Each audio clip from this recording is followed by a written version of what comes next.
has a likelihood of having blood pressure than a Caucasian. That is the fact.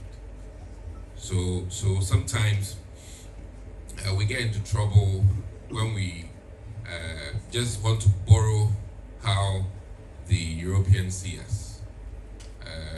The pathologists will tell you that admit that when you're African, there are some challenges you have, and then we work from there. So there are many people with renal diseases, kidney diseases, and it's all lifestyle in this country.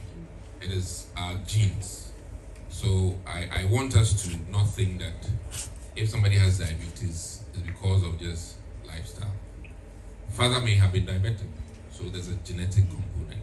You cannot do anything about it, really, but you can manage it. So I want us in this room, as Ghanaians and as Africans first, to be mindful that we need to make a conscious effort more than the Caucasians, because it is not their problem. It is our problem more so than theirs. And I think that this conversation is very, very important. I know even clinicians who do not appreciate this. And I am speaking from a mental health standpoint. I happen to have worked at Pantai a little bit. And trust me, until I worked there, schizophrenia, bipolar, those things, we just recite it for exams. Trust me. So I personally know doctors who do not, and what I mean by doctors, medical doctors who do not appreciate. And it's broken many homes. His wife might be bipolar, he's a doctor, he hasn't seen that, no, my wife has bipolar disorder, or the reverse. So I'm here, we all are unaware of flu deal, and it's nice to have her here to elaborate on the fact that mental health, in fact, in the US is now a big deal because people are using guns to blow up people, so it's a really big deal. It's moved it to the front, but here prayer comes,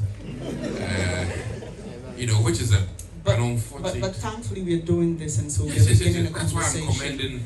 I'm commending this whole thing, and I'm happy to see a doctor and a parliamentarian here. By my stretch of imagination, if medical doctors are not appreciating mental health, the parliamentarians, it'll be worse. When I talk of the quantum of parliamentarians who can understand that your signing bonus at work matters. When the minister was here, I was crying about our nurses. I mean, elsewhere, you have a package to start work. Here, the reverse. You work 18 months. And before you're paid. All right, so we'll come more to the work conditions, but I would like for you to talk a bit about the pressure for me, because you've spoken about going into the work environment as a young person. You're preconditioned. I'm worried about that. Why do we think that workspaces should have pressure at all? Well, most of us, your first job, your first day working maybe 8 hours, you've been told that only be there. So that alone can be quite challenging. Even boarding a vehicle to go to work, for some people, it's a hassle.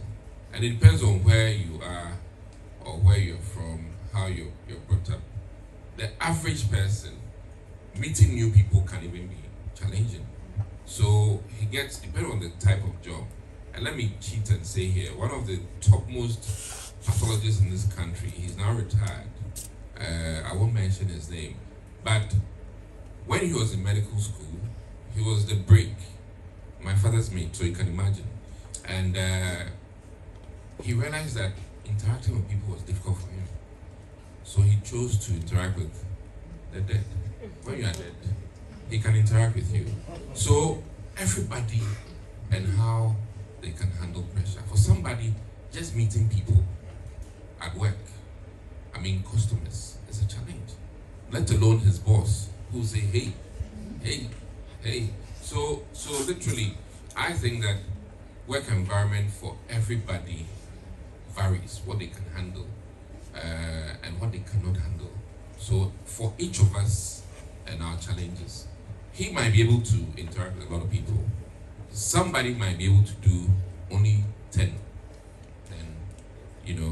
and it varies. We have to admit, it varies for everybody. There are introverts, there are extroverts, and introversion necessarily is not a mental health issue. Extrovertism in excess, yes, voila. We have those who are on TikTok screaming, and you know them. If the psychiatrist should sit through TikTok, she'll let you know the number of superstars who are actually checked. Right. So every environment varies. Obiane, how they can handle that kind of pressure. So let me come to you, Godfred, on this. So whose responsibility is it really? Is it the HR person or is it the individual to assess and see? Because yes, I admit that someone may be able to handle a certain job better than the other person. But whose job is it really to determine that you're cut for this or you're not cut for that? So that in putting KPIs together, in handing tax to people, we're sure that we are not putting people under undue pressure. Whose real responsibility is that? Okay, thank you very much for the question.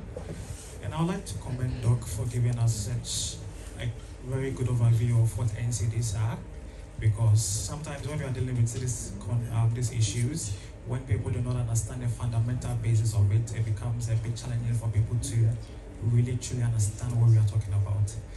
Now, when it comes about whose responsibility, I think let's just take this look first. We have a workforce. One thing we need to understand is that we just didn't become the workforce. The workforce started from somewhere else.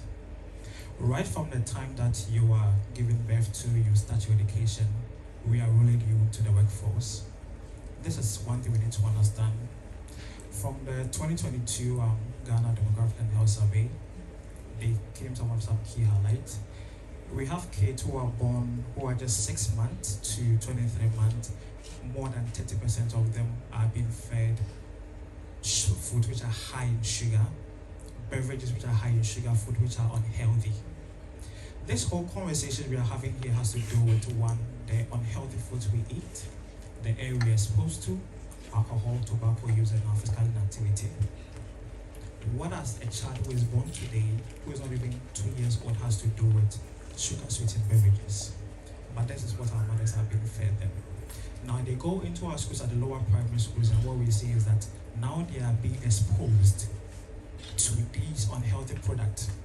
If you go to these local primary schools, you see that as a IFAM proprietors, I'm actually selling some of these things to the kids.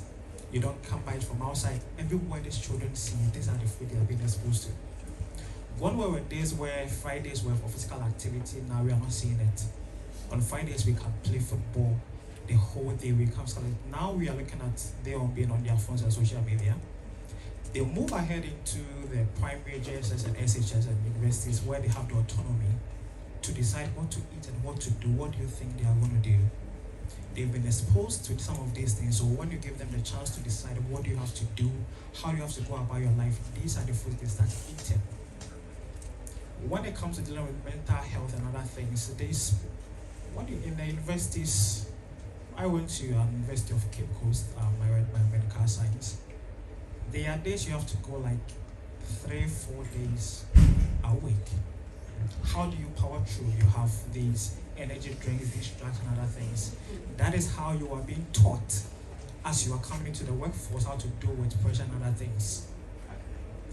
We even had times where you have to even write quizzes at dawn quizzes. If you have ever been to University of Cape Coast, one time a friend of mine actually woke up early, came to sleep outside the hall, and actually overslept, and didn't even write the quiz.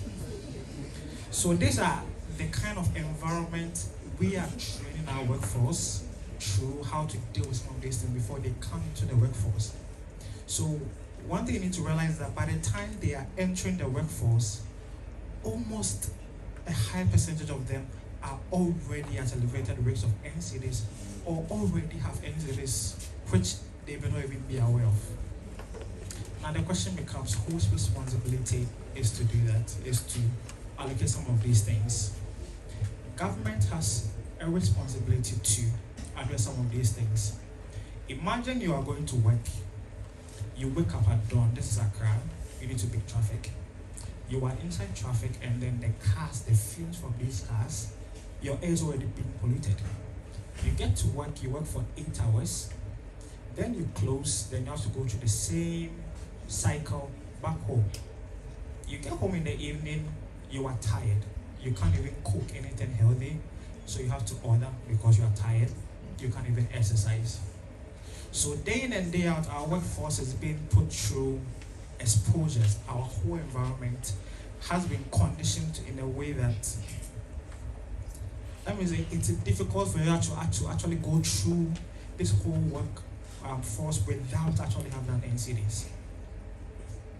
So when you are recruiting people, one thing you need to have at the back of, as Doctor was saying, other universities we are allowed to have some of these checks. Why don't we have people having some of these checks before they come into the workforce? When you understand mental health, the fundamentals, the basic of mental health, you will understand that everybody here is living with at least one mental health condition. She disagrees. You see, Doc disagrees with you. you see, when we are talking about mental health, we are talking about how do you deal with the daily pressure that comes with you in life. So is it the case that we are susceptible, or we are really dealing with at least a mental health condition? See, when we talk about mental health, let's demystify something about mental health. Mental health, in our context, what we always think it is about the extreme psychological cases. But mental health definitely just has to deal with how do you deal with the daily pressure that comes with you. School, how do you cope? Thank you, Doc. School just reopened. You see, back in the days when the school reopens, the books were written on with a pen. Now they print it because at the end of the day, when you look at the total amount you are paying for books, it will actually be able to even print some of these lists in color. Right. So how do you deal with those pressures? Those are what we are talking about when we are talking about mental health. So I glean from what you've said in answering my question that you think that HR practitioners should assess people when they are being employed so they understand. Because sometimes you're asked if you have a chronic condition. But here's the case, many of us don't even know. And I'll give you a classic example at my workplace. We were having breast cancer screening. And the facility said, oh, let the men join. We have cases where men have breast cancer. And they decided to do the normal BP checks before they go ahead to do the breast examination. And they had to whisk somebody away. Put him on admission for 3 days because his BP was over the roof. So I get that that's what you're saying. And what should be the cycle? Because someone can enter a job very fine, but the job will be killing the person, making the situation worse. I'll come back to you. I'll give you time to think about that. Let me go to Dr. Batima. Doc, you are a senior lecturer at the School of Public Health. What do you find to be the biggest challenge for our workspaces when it comes to really ensuring that people are not put in situations that either worsen their NCDs, that's if they have them, or push them into that zone of getting an NCD? Okay, so thank you very much. I would like to start by taking everybody back to almost 2 weeks ago where we had a UN General Assembly and NCD was going to be one of the key things that was supposed to be discussed, or actually did discuss, and that was discussed there. But the community that went to advocate for NCD, most of them came back to their countries highly disappointed because the declaration that was supposed to be made there never happened because the US decided to veto and the declaration never got passed. So I'm saying this because if you look around what is happening from the morning when we started, lots of cases, presentation statistics. And I recall the chairperson talking about the fact that we need to move away from the rhetorics, you know, the big speeches, and just straight into action. If you look at the current conditions under which people work, I can take you back to 2005 when WHO decided to set up what we call the Commission on Social Determinants of Health. Started 2005, the report was launched in 2008. And what was this report talking about? We need to revisit the conditions under which people were born, where people live, where they work, where they grow, and where they age. So the workplace was one of the key critical sections that the WHO highlighted. And here we are today discussing this issue since 2008. And that has it gotten really worse? Changed. It's actually gotten worse because in 2018, for example, WHO decided to add air pollution as one of the major risk factors for NCDs. Mental health as one of the major NCDs. It used to be 4, where we used to have the 4x4 table. So this is a very critical moment, a very watershed moment, because mental health has been added, air pollution has been added. So the point I'm trying to make is that the workplaces are not getting better, although there's increased sensitization, education, but yet what do we see? The point Doc made about increasing blood pressures, people are having chronic stress, and chronic stress is one of the key risk factors for high blood pressure, people eventually having cardiovascular disease as a result. So if you ask me, looking at what is happening, and I want to ask everybody here, if we look at the workplaces, not just the corporate institutions where people have insurance packages for their workers. Those who are at the very top, they have the very comprehensive work packages. Those who are the lowest, who are more likely to get the NCDs, the mental health conditions, their insurance package is not as comprehensive as those at the top. But those at the top, based on that report that I just talked about, are less likely to have these conditions. So the message I'm trying to put across is for us to revisit. If we are having a conversation around, you know, creating very enabling working environment to protect people from mental health disorders, NCDs. These are some of the critical packages, interventions, policies that we need to revisit. So it's not getting better. The cases are increasing. We don't even have a lot of funding for mental health. I'm sure the authority people will tell us, since the act was passed in 2012, no LR to support with funding. We have only 3 major psychiatric facilities in this country. So the conversation around mental health is a major, big problem. And that trickles down to the kinds of cases that we are seeing from our workplaces, people dying, people collapsing, and all of that. So it's people not taking their better. lives. Right. So I get policy, I get legal backing. You spoke about health insurance packages. I think that's more on the preventive side, right? Because many people do not even take advantage of insurance packages to say, let me just walk into a facility to go get checked. It's mostly, oh, you're not well, you need to pay for a service. But by that time, I mean, you may have contracted the disease already. So let me come to you, Dr. Nyama. Let's look at the measures, the systems that create an environment easier on the employee, helping the employee to manage stress. I know we spoke about some sort of screening. Should we be looking at having professionals in workplaces who can spot certain things, who can see certain things? What is your thinking as a mental health expert in terms of preventing this in the first place? I'd like for you to go as far as you can to even how our office spaces look like. I remember in my former workplace, I used to complain that there was nothing exciting. The walls were bare. I come to work and I'm stressed. There's nothing, no flowers, no beautiful things to, so you can go as far as you can, even to whether we have fresh air coming in through. Just give us the raw deal. What are we doing to ourselves? Yes, the balloons are beautiful. Thank you, Sam.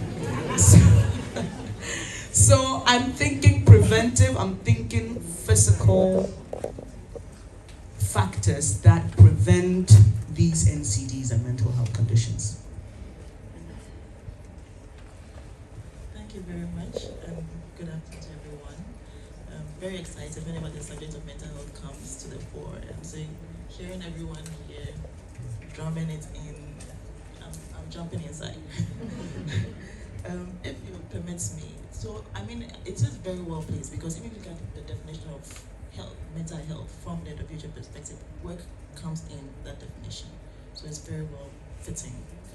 And I'll quickly touch on the initial questions you mentioned, just highlight a few points I would want to contribute. So the very first one about pressure, when you're going for employment, being asked if you can work under pressure. You should be mindful that workplace is a place of output, outcome. Employer needs to make some profit return to be able to retain. So there is a demand for some input that would then enable one to retain the employees they have. This question from an organizational psychology perspective is really good-hearted, not necessarily saying you're coming into a very tense situation, but it's ideally supposed to be looking at what job roles will suit you. Because it's essentially asking, what's your level of resilience? We all have different levels of resilience. That's a better question than asking me you can work under, isn't it? Well, What's your level of resilience? It's more calming. It's easier. That's European. European. Okay. Please proceed. the sense, or I think the spirit, is supposed to carry or ask about your level of resilience, what you can tolerate, how much you can. And then it's ideally supposed to let one be placed in an accurate job role.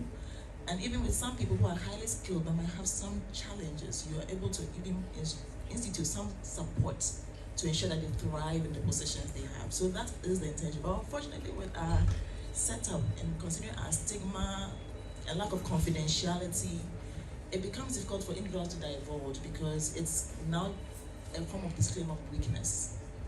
And there the difficulties come. So people get placed in positions where they really are stressed. I've had people come in, a young man actually came in, and he got promoted into a position. He was in an insurance firm, he got promoted, and was a very good position. But then the demands and the targets that had been set, this man came with a panic disorder. He was having panic attacks whenever he had to go to work because he couldn't stand the expectations and the targets. He's skilled, he's very intellectual, but then now how to even negotiate with the employer to know that this is the problem. No, please don't tell them because I'll lose my job. Meanwhile, our Mental Health Act actually protects individuals from being terminated just because they have any form of mental disorder. So that's the aspect around the question that I wanted to throw some light on. So it's supposed to have a good intent, but based on the system we are in, it could easily be misinterpreted to a negative connotation and rather drive the unexpected. Now, with regards to whose responsibility is it to drive this? I would say it's a shared responsibility. The individual, of course, the organization will come in with its perspective and its expectations. They want something out of the individual. The HR professional ideally should be able to identify gaps, lapses, or weaknesses within any form of any employee within their space, and then make the requisite improvements. So we have a lot of documents, organizational. We have our health and safety documents, which are well structured. But then sometimes implementing becomes difficult. But the employee also has a lot of, you have a voice. You can state what it is that you can contribute. You can make suggestions. You know, and sometimes even just volunteering for certain roles where you know that you're going to contribute a bit more can help put and drive the change that we want to see. So I wouldn't want us to always keep pointing at others as being the people who have to effect the change. But once we have a sense of responsibility that I can also contribute to the change I want to see, then we can make some headway, else we will always be lagging. Then now to my my question about what are some of the measures and systems that have to be put in place. I would say these can be approached from a multi-pronged attack. Yes, we look at system. We can start from bottom up or top. Bottom up or top down. But we definitely need it at all the levels for it to really be sustainable. So individuals, yes, we have a role to play. I can't overemphasize this because, for example, I've done some mental health engagements within workplaces, and quite often before going in, I would ask, what are some of the challenges you're experiencing in this particular environment, so that it is fit for purpose, is targeted, and is speaking to the nuances of that particular organization. And you'll be surprised that some of the organizations, the comments that come up has got to do a lot with interpersonal issues. I went to one bank, and one of the issues was that one of the ladies who works there, she got married. No, so those who are not married are in a category of their own backlash they get. So before you're coming to work, you're already preempting the gossip or the kind of comments that might be passed. In Accra, we have a word for it, some comments will be made and it has a connotation, and everybody understands the meaning, but then if you listen to it like grammatically, it's fine. And all of those are negatively impacting on workers. Then there are those who are married and then they don't have children. And you'll be surprised that this is an issue in a work environment because you think it's a home issue, but we drag all of these into the workplace. So we, the human beings within the organization, drive a culture. We determine the culture within the work environment. Who enables the culture? The question, yes. So it's all parties are playing. And I'm not necessarily absolving leadership of blame, because leadership is supposed to lead and to set a tone and set a pace. But then leadership's eyes are only within some, it's not always there all the time. And even for failure of the actions or the right actions of leadership, it doesn't give ground for common floor members to also take advantage and then now verbally abuse. And some of these are they're actually abuse. Verbal, psychological, emotional, all of these abuse happening in there. So that's what I'm saying, it's multi-respecting. We do need policy. Policy is necessary. It must be in place. Leadership must take up the roles. And then we need to have it from individual, team, so within organizations you have the individual levels, but you have the team level. So it's not like individuals are just at play. You have a supervisor. Before you have the manager, a director. So there are that chain of commands, and it must trickle down. And when there's a gap and there's a failure, we need to raise the alarm. Because if everyone stays mum, pretending there's no problem when there is, and we're all sweeping the dirt under the rug rather than addressing it, we all sit with the dirt, and we can't afford to continue this way. Okay, Doc, so the buck stops with leadership, right? And I'll tell you something I wrote when I was preparing. So I wrote bullying, stress caused by senior colleagues, verbal abuses, and reporting structures. And that's what you've just mentioned here. If the people within the office decide that we don't do this here, look at an organization, for example, that has a workforce spread over a certain number of years or generations. And you are told, oh, it was worse when we came, so deal with it. Presupposing that it should be permitted, it should be allowed, because we've even toned it down a bit for you. Now, you are saying that the people within the space should speak up for themselves. You go to a superior who says, you can't change the people, so you have to deal with it, or you have to confront them, which is also going to create another culture of disrespect, because then when younger colleagues are pushed to the wall, then you're having a lot of contention within the office space. Dr. Adomako, And we are moving into the realm of policy now. I asked the president a question during the presidential encounter about rent. Let me borrow from that principle. Should we be looking at having safe spaces outside the work environment where people can go to, where people can report issues and not be at risk of losing their jobs or being discriminated in the office space? How should we be looking beyond the office corporate environment to address some of these issues that are really allowed to linger for no reason? Yeah, so in other jurisdictions, there's what we call an ombudsman, quality assurance related. And I think that, first of all, from a policy standpoint, Ghana's human resource management needs to certainly up their game. And what I mean by that is that they are caretakers at work. Wherever you work, I've been, I don't know, should I say fortunate? I've been through a number of companies in my short life, and most of the places is the human resource person who was very nice to me and walks you through what your benefits are, what your rights are, and I think that unfortunately in our culture, when you're asking about, okay, I'm employed here, what is the need for me? The next thing you know, they're looking at you funny.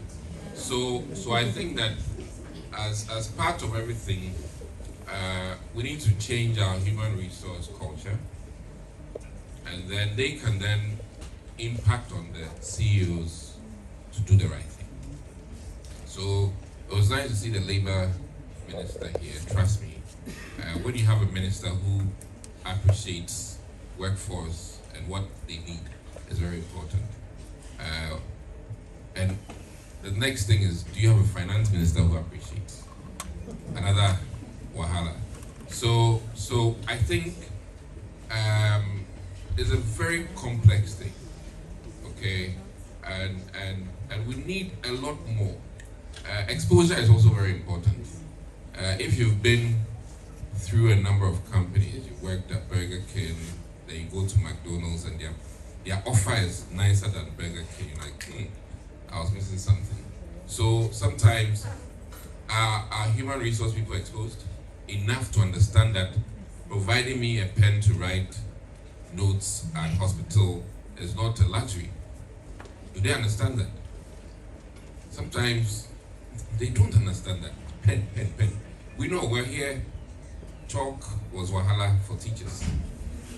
Truffle. So it's important that the people, as you said rightly, that the people you are going to complain to are even telling you that, hey, Massa, this is better than what it was in the past. But should that be the case, we need to reorient ourselves. And in other places, you can't start a company if you've not covered your services for your employees. In terms of even their shoes that they wear, all of these things are very important. Restaurants cannot open if they don't have appropriate gear for their staff. But here, those who are supposed to enforce it and check it come for those brown envelopes that somebody was talking about. And it all leads to the problems we have. To close on my arguments, please, let's hear me out. I was traveling through the river Amasaman, which is now being worked on. And I looked at, and here how the whole problem is. I looked at a truck heavily overloaded. Now, this is how we are having problems in this country. The owner of the truck is at home. He doesn't know his truck is overloaded. The police who's supposed to enforce it overlooks it. Now, mind you, if that load went to 2 cars, that is more employment and less wahala for the mate. This is the problem we have overall. Because the car owner, he is not there to check how much load is on the car.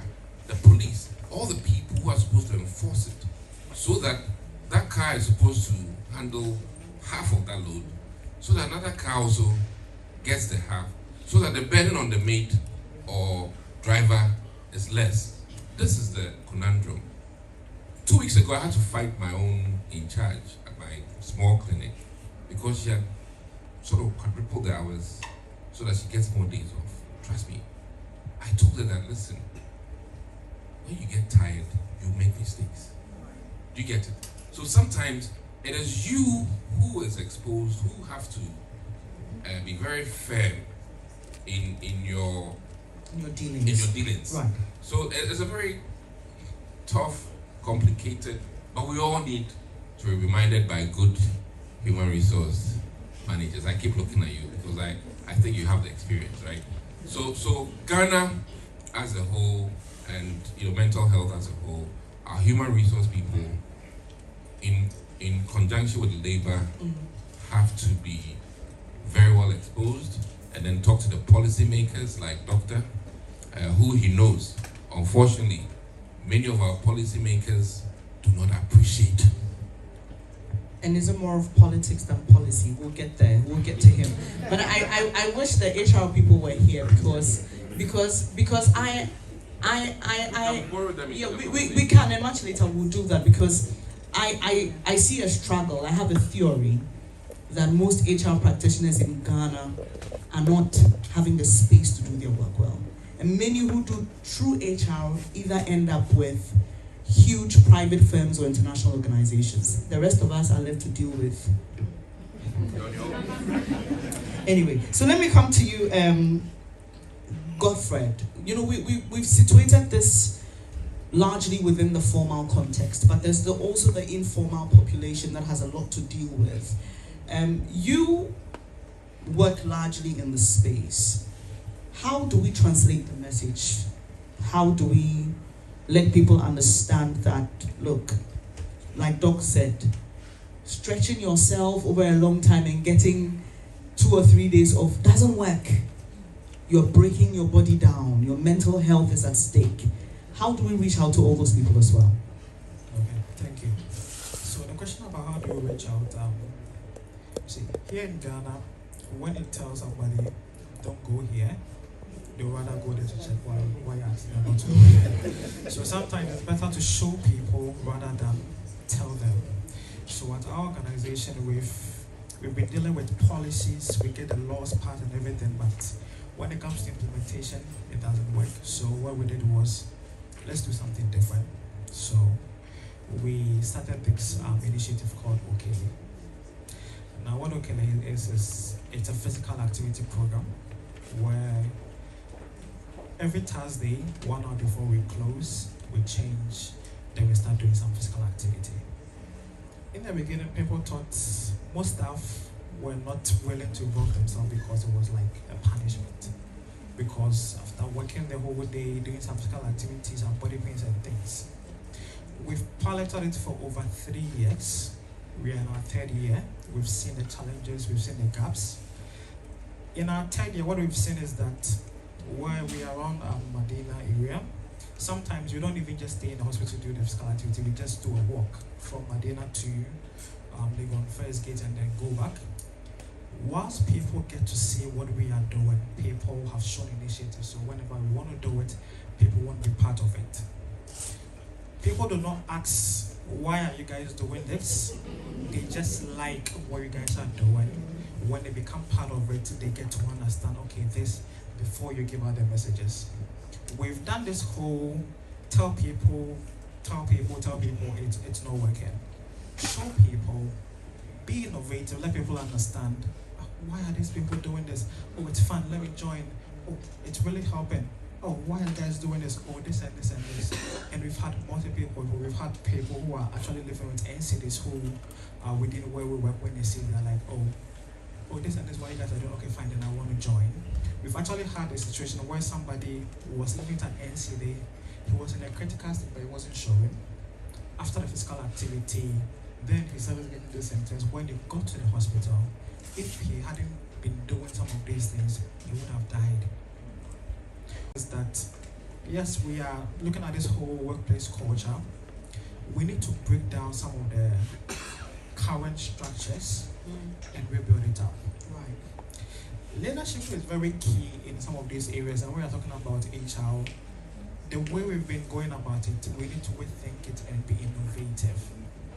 One thing we do at our office is we have our own informal peer support group. We call it, we have the brotherhood and the sisterhood. So the sisterhood is the ladies, the brotherhood is the men.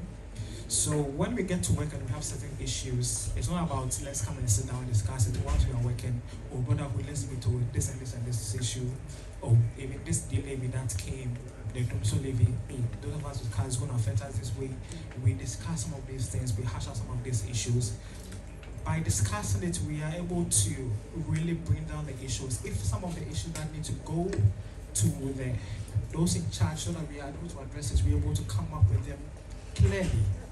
We're also able to deal with some of this. So in that way, people who actually deal with issues that are related to work, because you may have a lower level employee who's having an issue with a higher level employee, that person may not be able to voice it out. Within some of these groups, you're able to voice it out. We find a better way on how to address it even before it goes to.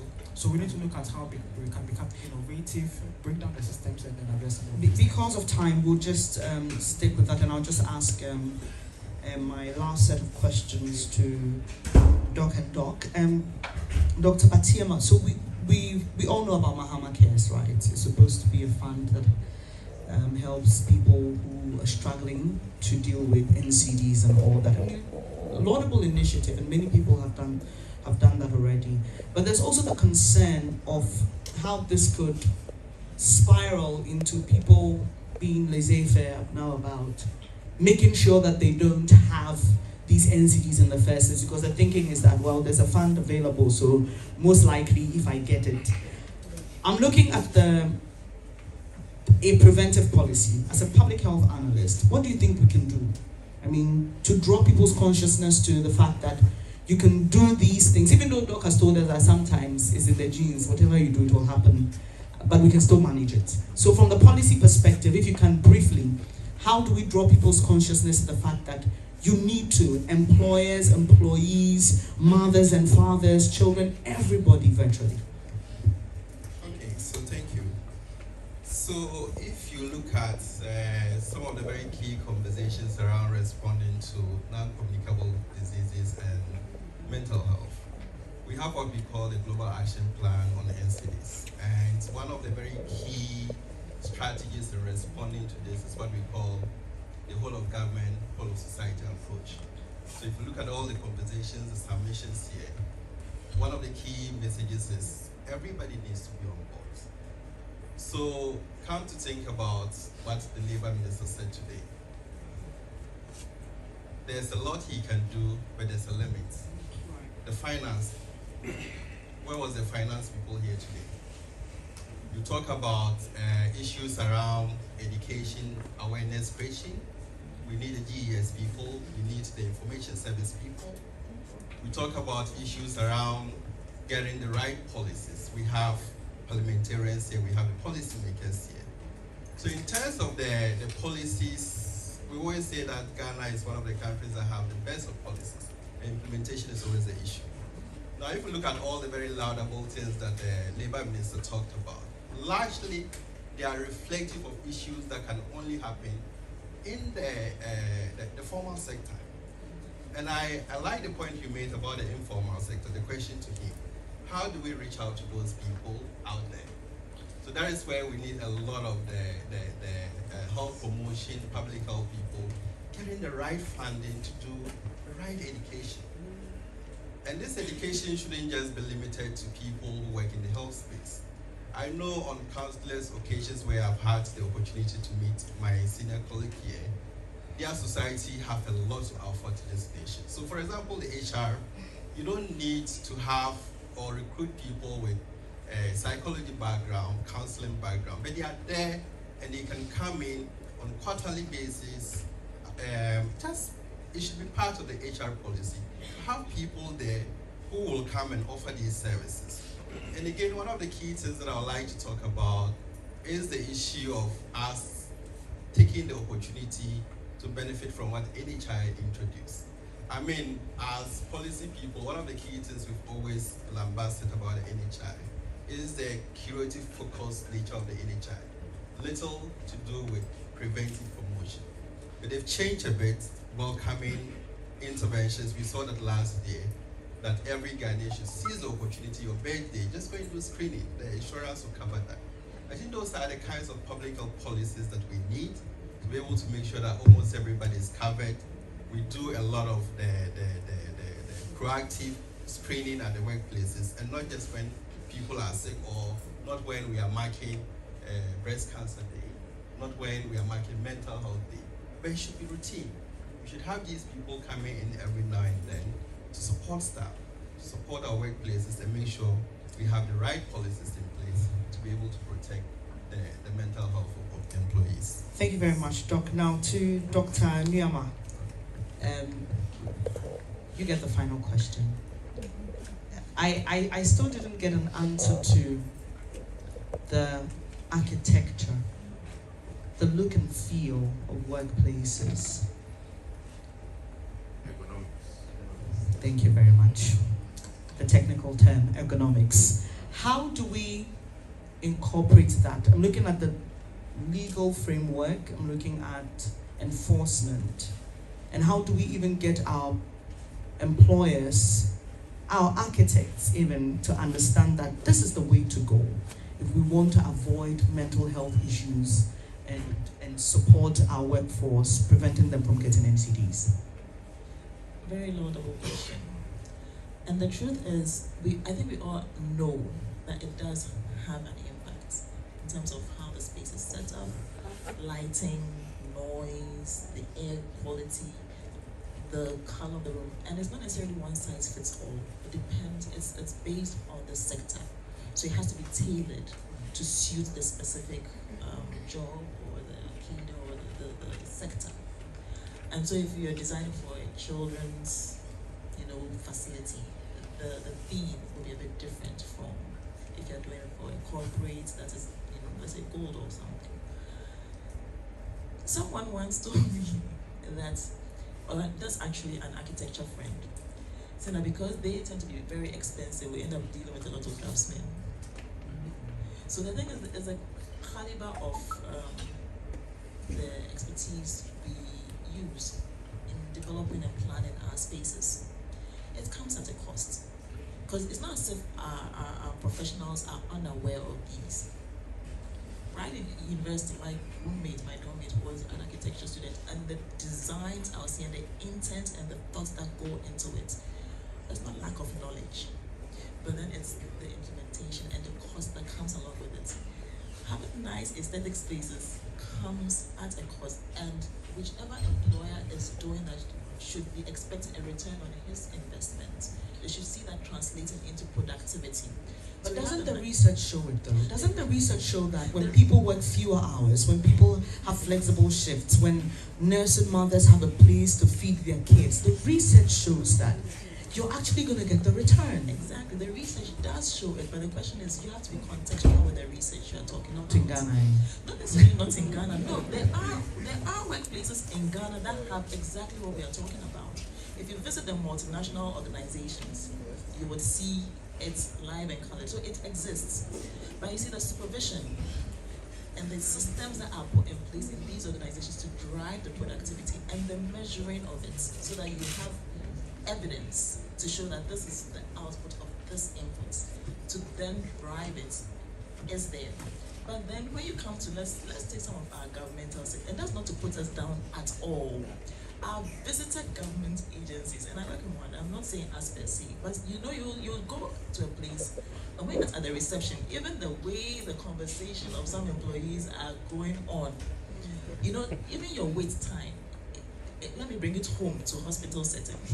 I work in a psychiatric hospital, and I'll be the first to admit that sometimes when I'm on our ward, and that's when I started working at Pantan, I used to think, this our ward at all.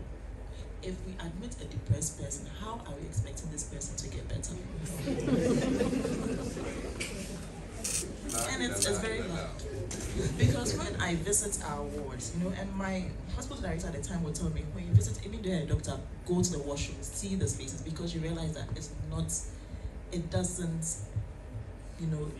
it defeats the whole purpose. And it must be comprehensive. So these things, they exist. Definitely we have to talk about them. But I think we just need to ensure that our systems are structured so that it allows us to drive these as we want. Thank you. Thank you so much. I really wish we could go on and on, but we don't have the time. So please appreciate my panelists. And I'd just like to say that in our own small way, on our social media, in our churches, in our homes, I think we can carry the message and move along. Anybody with questions? Can we take just 2 questions? 2 questions? Okay, so I'll take... okay, so there's a brief submission here before we take our questions, please. So thank you. Yes, it's on now. So thank you very much. And I guess from a work perspective, economics was mentioned, and my dear sister mentions. Obviously, in this room we have central AC. Now let's think about invisible disability. Persons in invisible services. The office structure is like this. You put it on, you can't regulate it beyond a particular limit. Now, in modern work settings, we have, you see me, I see you, shared offices. So you see there is something in the middle, you sit here, I sit there, you sit there, I sit there. Now, if there are challenges in terms of health people that we work with, we are talking about stress. I did a recent activation of hybrid work, just for the Congress, a hybrid work activation in 2 companies. A survey I did looking at just 5 locations. Kaswa Opekuma stretch. Amasaman is our stretch. Now, the Wenya community 25. Then Ebri Dodowa stretch. Then the 5th zone, just around the center of Accra. So think of Kanishi Odoko, think of Spintes, Teshi, and etc. 5 zones. The average hours spent by these employees, 2 to 6 hours in and out. The average hours. Now, another question. If it rains, such as we had 2 days ago, then it can increase to the average 6 to 8 hours between Kanswa Opekuma stretch and Wilson and Samuel stretch. So commuting stress. Didn't COVID teach us beautiful lessons? Do we need money to activate, to explore hybrid work settings? These organizations we've activated for them, productivity is high within 3 months. Employees are having a better well-being, better time with family. The time they would have wasted in traffic, now they have so much energy to do more, finish faster. One research has actually confirmed, sometimes it's not even about how you dress to work. So you look at these multinationals, they need the deliverables, they give you the right support, work from anywhere.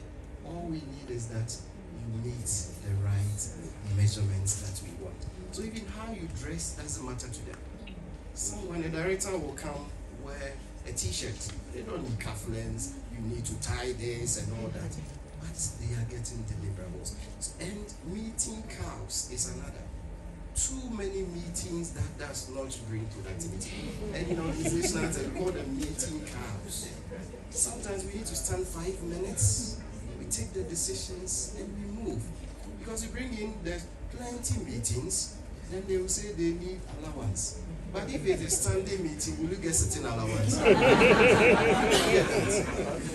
the last one I will say, that's a question Ben is about generational differences. Please, we are not learning enough when it comes to the current generation we have. We have Gen Zs. Their work outlook is different from the baby boomers and the other generation. It is about time, especially as employers, as colleagues at the workplace, we try to adapt, we try to learn to appreciate the generations we have.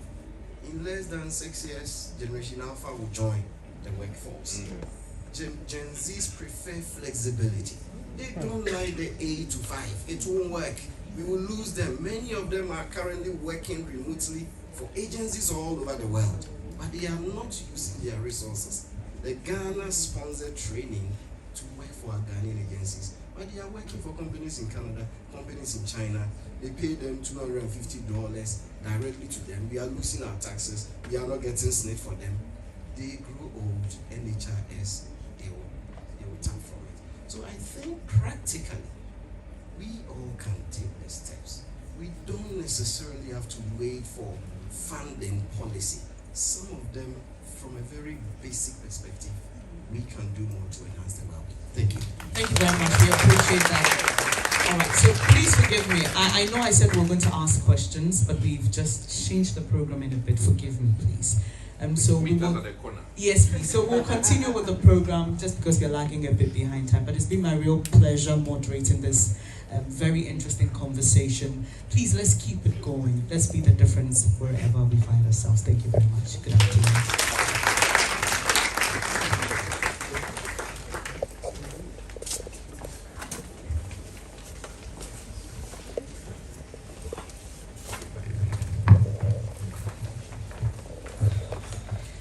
You've done an incredible job. They deserve another round of applause, please.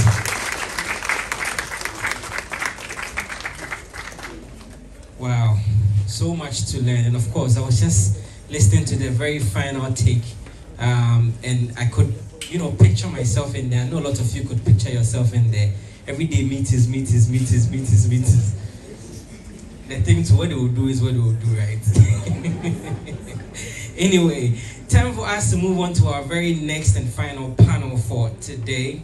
And that panel will be moderated by no other than Umaru Sanda from Channel One TV. Please give it up for him as he joins me on the stage. On the panel also is Dr. David Tenkrine Chung. He is the GRNMA General Secretary. Please put your hands together for him. Ghana Registered Nurses and Midwifery Association. On the panel is also Mr. Dawuda Ibrahim Brahima, Chief Labor Officer, Ministry of Labor, Jobs and Employment. Please put your hands together for him. We also have Mrs. Louise Ajman Banim, Chief Manager, Head Talent Development and Training, SIC Life Insurance. Please put your hands together for her. And finally, we have Kumade Churchill. He is the founder and managing director of Churchill Trading Company. Please put your hands together for him as well. And this panel will be discussing leadership law and the bottom line. How can Ghana set up a healthy and productive workplaces? Please, I know a lot of you did take pictures and you'll be taking pictures as you're stepping out. Please, any picture you take and you want to post on social media, just use the hashtag GHL2025. Can we remember that? Yes.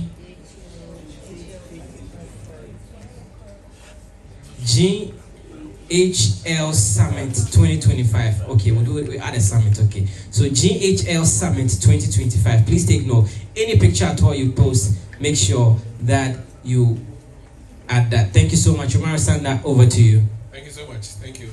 Good afternoon, everybody. We appreciate you for making time to stay and see the final panel. We are hoping that we'll do as well. Benis has raised the bar so high, so I'm even afraid to come and take over to be the next moderator. But I'm praying and hoping that we'll all succeed. So my name is Umaru Sanda. I'm a journalist. I work at City FM and Channel One TV. I'm also in the Ghana School of Law, hoping to be a lawyer by next year. So I'm happy that I've been asked to talk about something relating to law. I'll pretend I know the law. Don't go and tell my people in case I mess up. Now, what I see is that we're going to have a conversation around the legal framework. How can we really legalize everything that has been discussed this morning, right? We do know that this is what it has to be, but it's not a matter of what it has to be. There has to be a law that says, let there be this, so that it will happen. And that's the conversation we are having, so that hopefully we'll get to the parliamentarians who make law. And when the law is made, then we go to the implementers.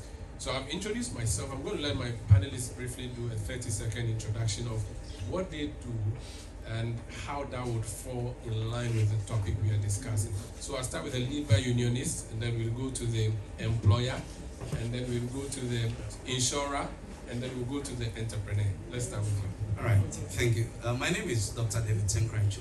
I'm the General Secretary for the Ghana Registered Nurses Association. I'm also a lecturer at the University of Ghana.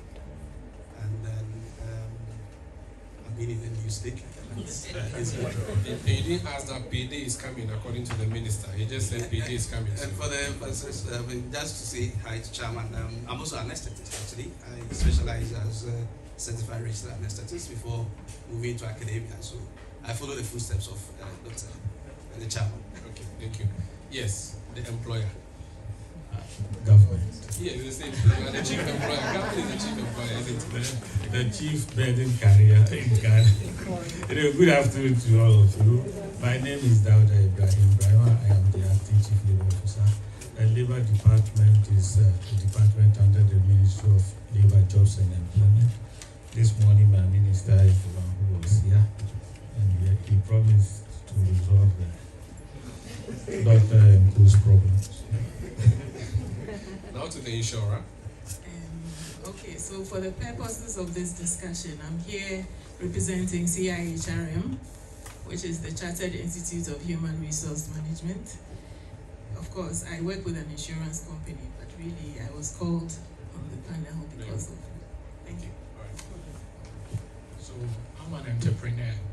I've had the opportunity to pull the business out of my bedroom from being the #1 employee of the business to scaling it up to having about 30 permanent employees whom I have to pay salary every month, and close to 200 casual workers who work on a seasonal basis. So let me start off with you. You have people who work for you. Is it a law in your company that people report at 8 and close at 5? How do you do it? Do you run the 24-hour economy? Can people work at 2 a.m. for instance? What's the structure? What kind of work do you do? And are there structures that would work for you so that we consider that in the legal terms? All right. So I run a manufacturing business.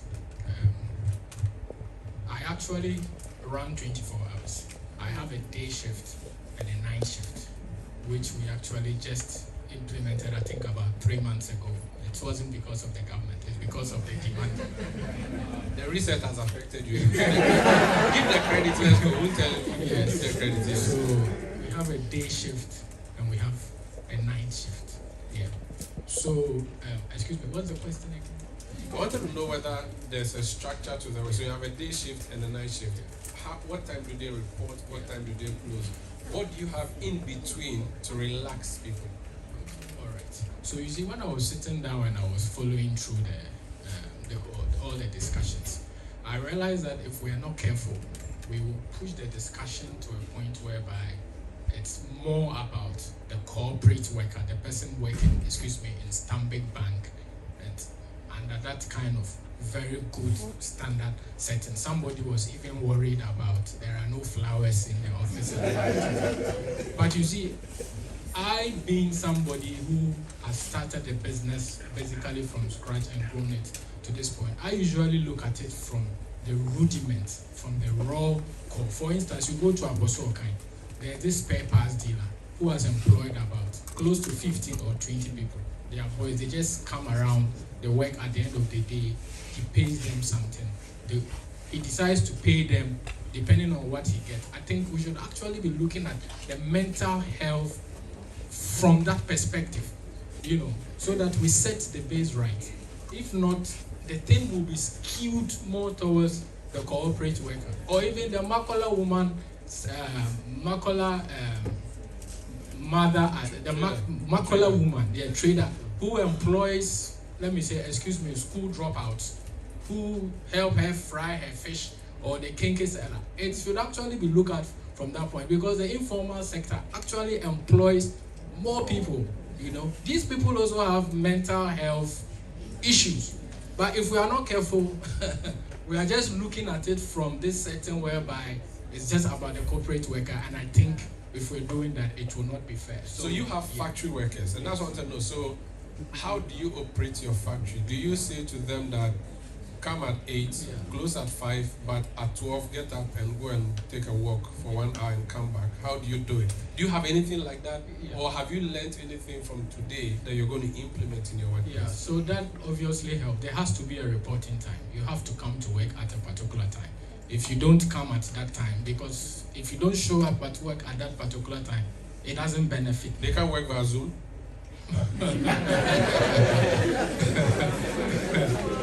You see, that was why I was saying we have to set the tone right. Because until you are at the workplace to pick up that box or put that piece of soap into the box, you can't work for me. So that is why we need to look at the mental health from that perspective. You know, people have fancy jobs where they can sit behind computers and do things. If we are not careful, we'll focus the discussion around that area and will not do justice. Very well. Let me come to you, Union.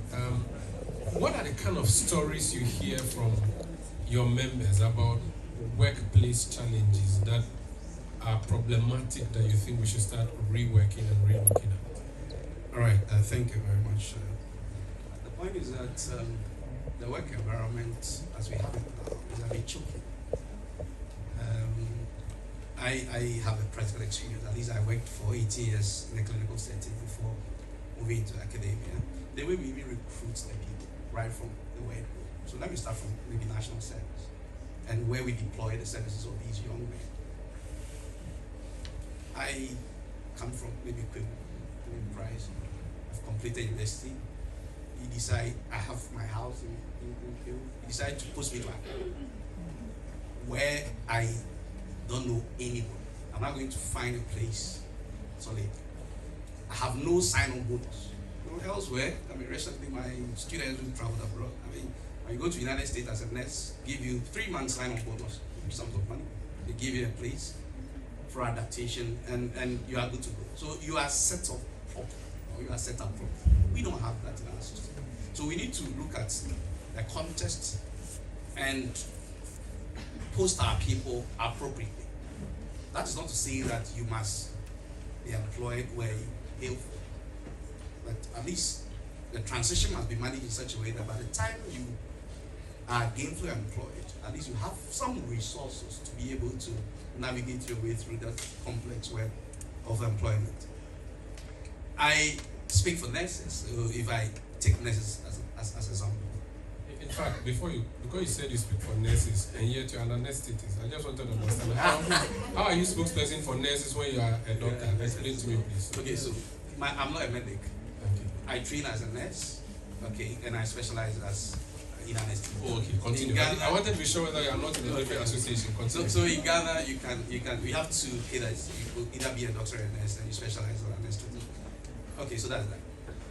And I'm now lecturing in university, the School of Nursing. So yes, my master's PhD are all areas of nursing. Okay, so maybe that because I heard people talking about how can a medical doctor be talking for nurses and stuff like that. So a nurse is employed in a particular hospital. She has a child, a baby, and maybe it's even a breastfeeding mother. This young lady comes to work, and there is no creche system at a place of work. Maybe working in a bank as a young lady in a reproductive age. You have a baby. Where you work, there is no creche system. You've left your child or your baby at home. Whilst you are at work, your mind is at you are not at peace. So these are some of the things that we need to look at. So recently when Agenda 111 was being launched, I spoke to the then presidential advisor on health. Don't let us build structures and call them hospitals. Let's make sure that we put in systems that support the services that we want to deliver. So as far as healthcare workers are concerned, we have challenges. So for instance, the recent one that I was talking about, okay, the recent incident happened demonstration, you saw two nurses, one in white, one was in green. And the accounts they gave. Okay, so I'm going to explain to you why maybe the one in green spoke the way she spoke. She did a national. They say she's uncouth. She's not well. Absolutely. See, Ghana, when you speak your mind, you are uncouth. This lady did 12 months of national service as a young nurse, and she never received any stipend. As if that was not enough, she stayed in the house for 3 years, got employment, and she's worked for 10 months without salary. Okay, so let's compare the one in white. It's a graduate nurse. They come on the route of national service. They are posted by national service, so they receive stipend from national service. So she got her 12-month stipend as compared to the other one who never got leave. And I can say that maybe after employment, both of them are the same level because so you could see that the frustrations are not the same. So an angry woman she will speak will differ. And we come from different backgrounds and different upbringings. Okay. Right. Let me bring in the HR person. So these things, HR, based on what I have learned in School of Communication, you're supposed to be with the people more than with management. They are laughing. It means that that's not happening. Why are you not on the side of the people and say that close early and go home? You are helping managers to watch them work, close at midnight and go. Why? So, to begin with, it's not exactly the case that HR should, by all means, be on the side of employees. Because, there's one main objective why we all come to work. To make a living and to butter our breads. And then again, there's also the employer that has invested, that has to also see the bottom line and be able to retain you. So we are in the middle, and so we are always in trouble. That's the challenge. You have to be able to see that dynamic to be able to make that call.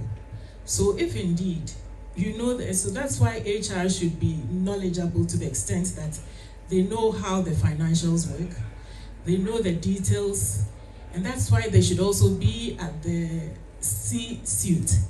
But most often than not, you'll see all the chief finance officers, CIO, and they leave and they just say HR is head. And so the details don't really get to HR. And so how then are you supposed to make a call for employees? Because they'll tell you there's no money. And what do you say? They say there's no money. That's exactly what happens. But when you go to organizations where HR is sitting at table with management and they really know their stuff, trust me, it's a different story. It's not that HR play wicked. HR does not play wicked. HR sometimes does not have the full information.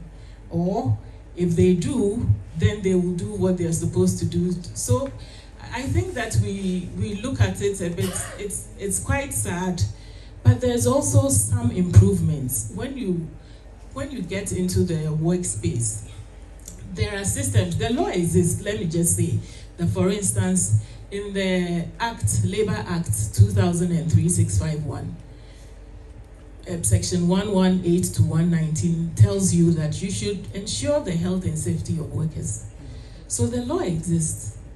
How are we enforcing it? That's the challenge. Because if no one is there to do that, then employers will take advantage.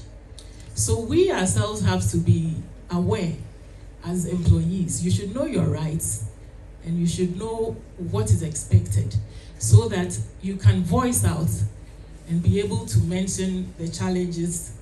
In some places, there's the Whistleblowing Act. You can go and say something, and of course, nothing will happen to you. So these things exist that you can take advantage of. The only challenge is how are we implementing some of these things? So the law is there, but yes, organizations are also seen as mafia groups. So the mafia workers. This whistleblowing thing you talk about sounds nice on paper, but are you sure that as your employee, I could go and choke the accountant or choke the general manager and I'll remain at work by the following day? Okay, so that's the very reason why enforcement is important. And I am happy to mention that the CIHRM has been mandated to regulate HR practice in Ghana. So we are developing standards now, and in no time, I'm sure that they will come out. And as soon as we publish them, we're supposed to be auditing these organizations, whichever sector that you find yourself in. The CIHRM is funded to come for inspection as well, audit and determine whether you are really, seeking the interest of employees or not. So you are going to do inspection. Let me talk about someone who is already doing the inspection. At your ministry, and the minister has talked about having task forces that are supposed to do this. What do you look out for exactly?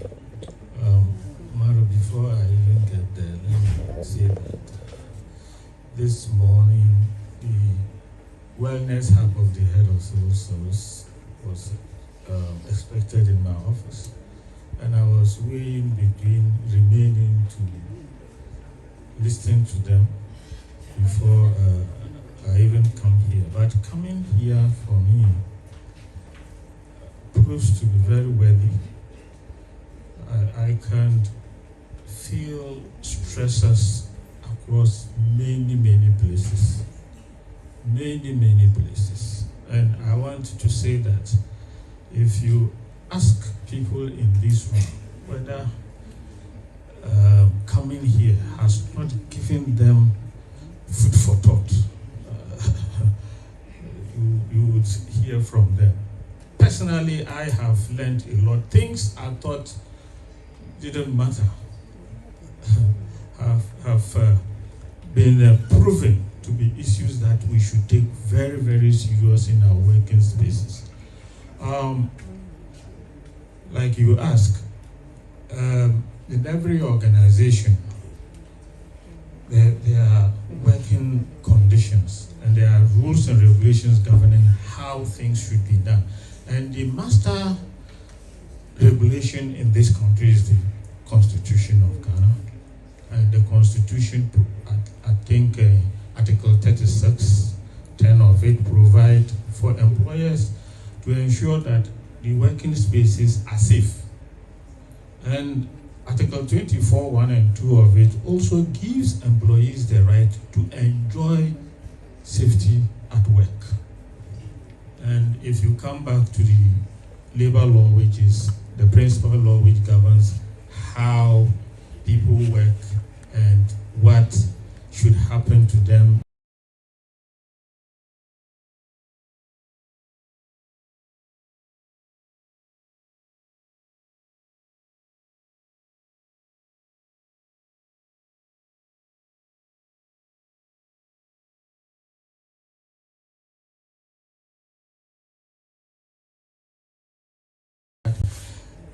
If you're listening to Dr. Collins, he mentioned the economic environment. The labor inspector looks around to find out whether even the seat on which you sit to do your work is conducive. Happiness in Ghana, this Ghana? Yes. Are you sure? It does. Maybe they haven't come to you, that is why. And they are reasons why. If you are here and a labor inspector has come to your office before to inspect your chair or anything, please show my hand. Show by hand. Anybody, please. I just want to know. Okay, one. Wow. Yes, that tells you that you are not working. No. that tells you that they lie to you that they go to inspect. Not that. It means that the state itself is challenged with resources to be able to provide the human resource enough to cover space. So this is a directorate, right, of the ministry? It is a department under the ministry. So if you listen, if you listen to the minister, he mentioned that he had established a task force. The purpose of the task force is to provide support to the existing inspectorate. In the ministry has the Labor Department, which has an inspectorate, and it also has the Department of Factories Inspectorate. These two bodies conduct inspections at workplaces. So they go to factories and the Department of Factories focuses on factories. I want to ask the entrepreneur if they've come, but I'm not sure he will say they have. Have they come? They did not. I said they didn't. So it tells you the challenge in terms of the resource. Wait, and this includes private organizations or just public? It cuts across all entities except institutions that have been exempt under Part 1 of the Labour Act, which are usually security agencies and those entities which fall under the securities. The feedback from the audience is very useful for you. Very, very useful. Take it back to the minister and say that nothing is happening. I will tell him that we need to strengthen the departments. I think that is the way we should go. So you look because out for it the, is. So you look out for the safety of the worker, the chair. Do you look at the work hours? What else do you look out for? Whether they have insurance, those kind of things. All these things are provided for as defined in the Labour Act. At least the hours of work should not be excessive. If they even go beyond 8 hours, is there provision for overtime? All these things are looked at. Whether they provide fire extinguishers and whether the place is environmentally safe and acceptable for people to work in. We look out for all these things. So basically, these are some of the things the Labour Inspectorate does. I know it is news to so many people. To all of us, actually. And you see, I don't know the number of people who knew where the Labour Department headquarters itself was.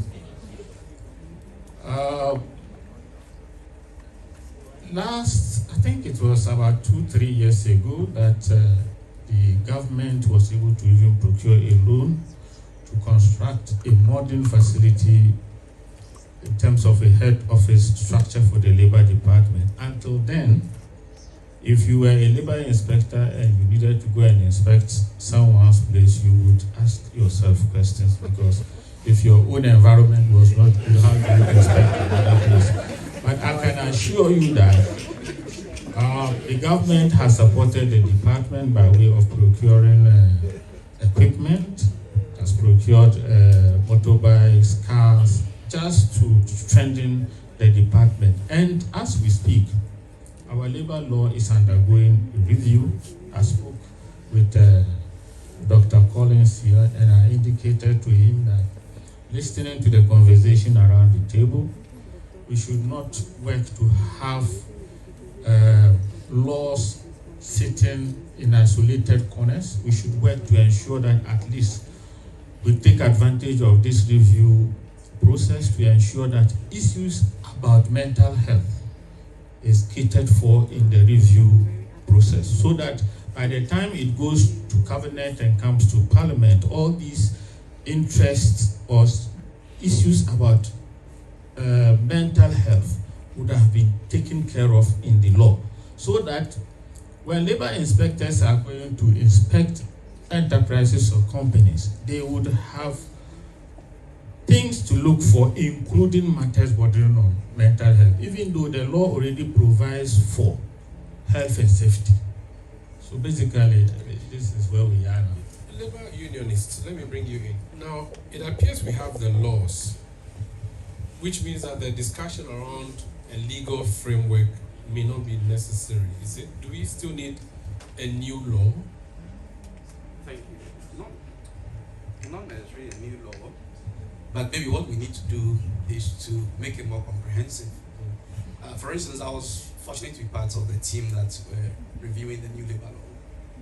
And you could see that, mine was passed 2003, Act 651, is outdated. And I think that we need to make sure that whatever content we put in there will resonate with the present time. For instance, if you read section 119, subsection 1 of the Labour Act, it tells you that if an employee finds himself or herself a situation, or finds a situation that to him is detrimental to his health, he should report to the immediate supervisor and remove himself or herself. And that's why often nurses do. We don't go on strike, we remove ourselves from the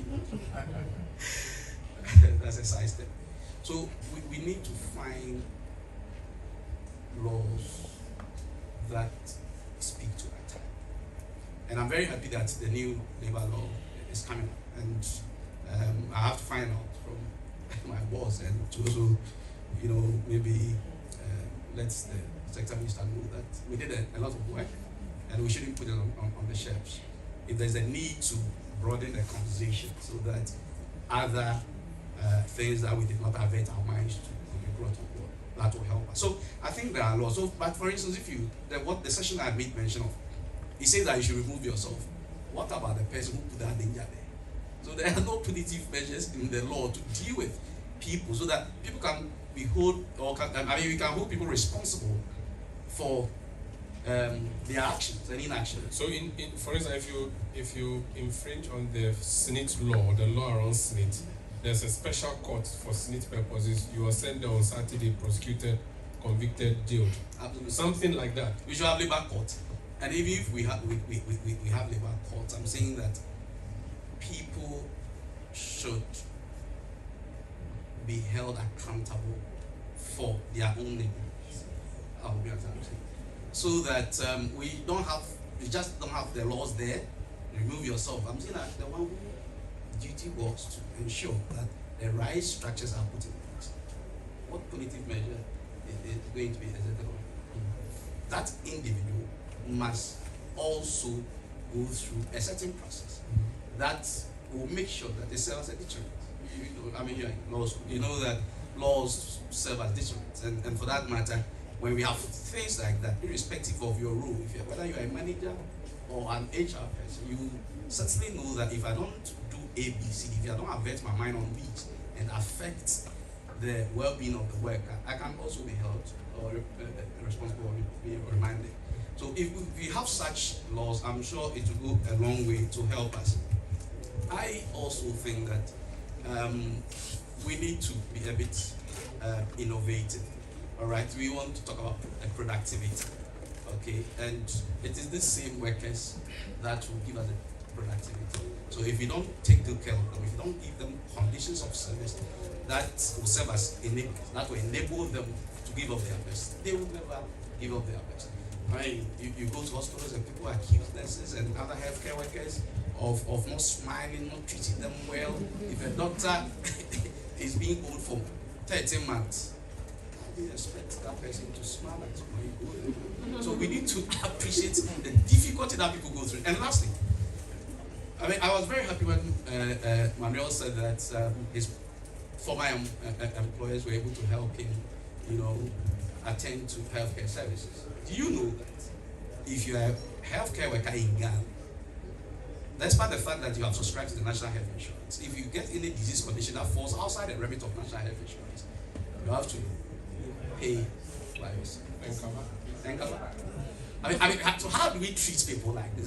That's why sometimes when we speak, people think that, these people, they are being too difficult and all that. You can't enjoy better services from me if I'm not safe. I need to be saved to save you.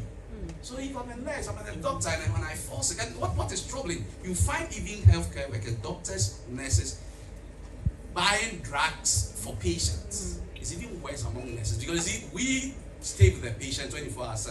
The doctor will come and write and leave. That's not to say that they don't also buy. Sometimes they buy. But when you are to serve a patient a certain medication and 6 a.m. nail, 12 nail, 6 p.m. nail, the person is dying. Sometimes, and these are all stresses. You have to find money to procure some of these medications for the patient so that you can save the life. I have practical examples. I have donated blood whilst giving anesthesia to a patient. We're losing so much blood and we didn't have fresh blood in there, and the disease DIC. The disease was such that we needed, either fresh frozen plasma or either fresh whole blood. Okay. I had to leave the patient with a colleague, go to the lab, screen myself, and donate fresh blood. Of course, it was very compatible. You're a patient. God will bless very compatible, and my group was very compatible with that of the patient, so it worked out. Let me go to I'll come back. I want us to do the law matter, but let me start with you. The issue of the cost of doing business. So there's a view that the cost of doing business is simply too high. And so by the time you finish running your business and putting your business together, you are focused on how to buy generator for your, fuel for your generator, and how to get more salary to pay the people. So the other things are considered luxury. Is that a fair view? That's an honest view. I mean, I want to be blunt here. Okay, I started paying SNIT and all those other contributions for I call my employees associates because I see them more as partners in the business, back in 2018. And when I started paying all those things, I didn't do it because I had the interest or the welfare of the employee at hand. I did it because I wanted the business to be in good standing. Because if I tell you, oh, I've employed people, I pay SNET, I pay tier 2, I pay tier 3, I mean, you respect me. I didn't do it because I think this person who is working for me, one day he will grow old and he will, I mean, that is the mindset, okay?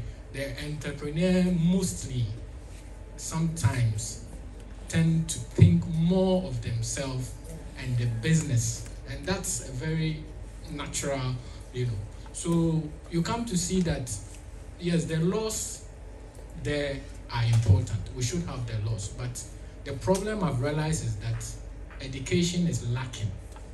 There is a huge educational gap because a lot of people are not aware even of the current laws. People don't even know that when you employ people and they work for you for a certain period of time, you have to make commitments to start paying SNIT. So there's a huge educational gap that is out there. So I'm asking myself, is it because making the laws are easier, so usually we are quick to just get the parliamentarians to sign a bill and, than to go on the ground and actually disseminate info, because that is more expensive.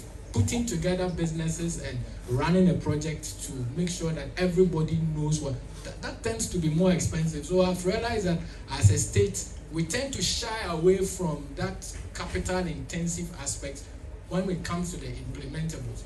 And then we like to write the law because that one, you just write it.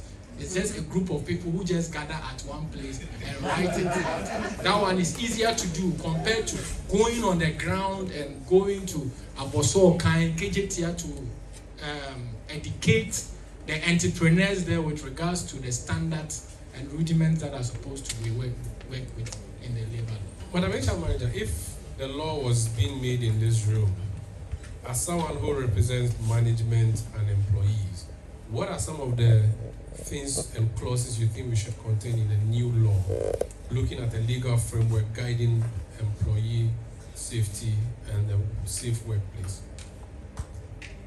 Specifically, so the mention has been made about a crash. I've been told there's one of the companies in Ghana that has a crash. I think it was MTN that was told. I don't know if it's true or false, but someone said that happens when you go with a baby.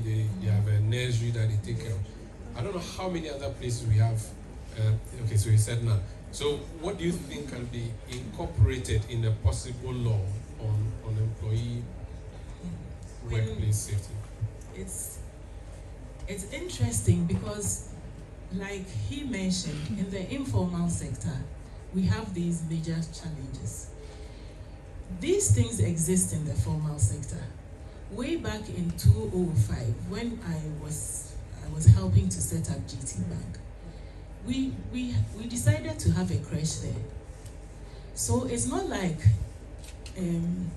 employers are not implementing some of these things. If you look at the multinationals and organizations that have been there long enough, for one reason or the other, they have a way of instituting, well-being initiatives and all of that.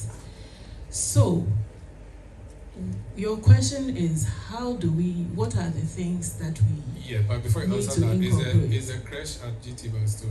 I don't think so. It's been so long because it was way back in 2005. Yeah, so what are some of the things, the clauses you think we can introduce to make everybody happy? Yes, so for instance, well-being, mental health well-being should be something that we incorporate specifically. Even though we mention health and safety, now we know that the healthy human being should be healthy mentally and physically. It used to be a stigma, like we had in previous discussions, that you have a mental issue or you have a mental health problem.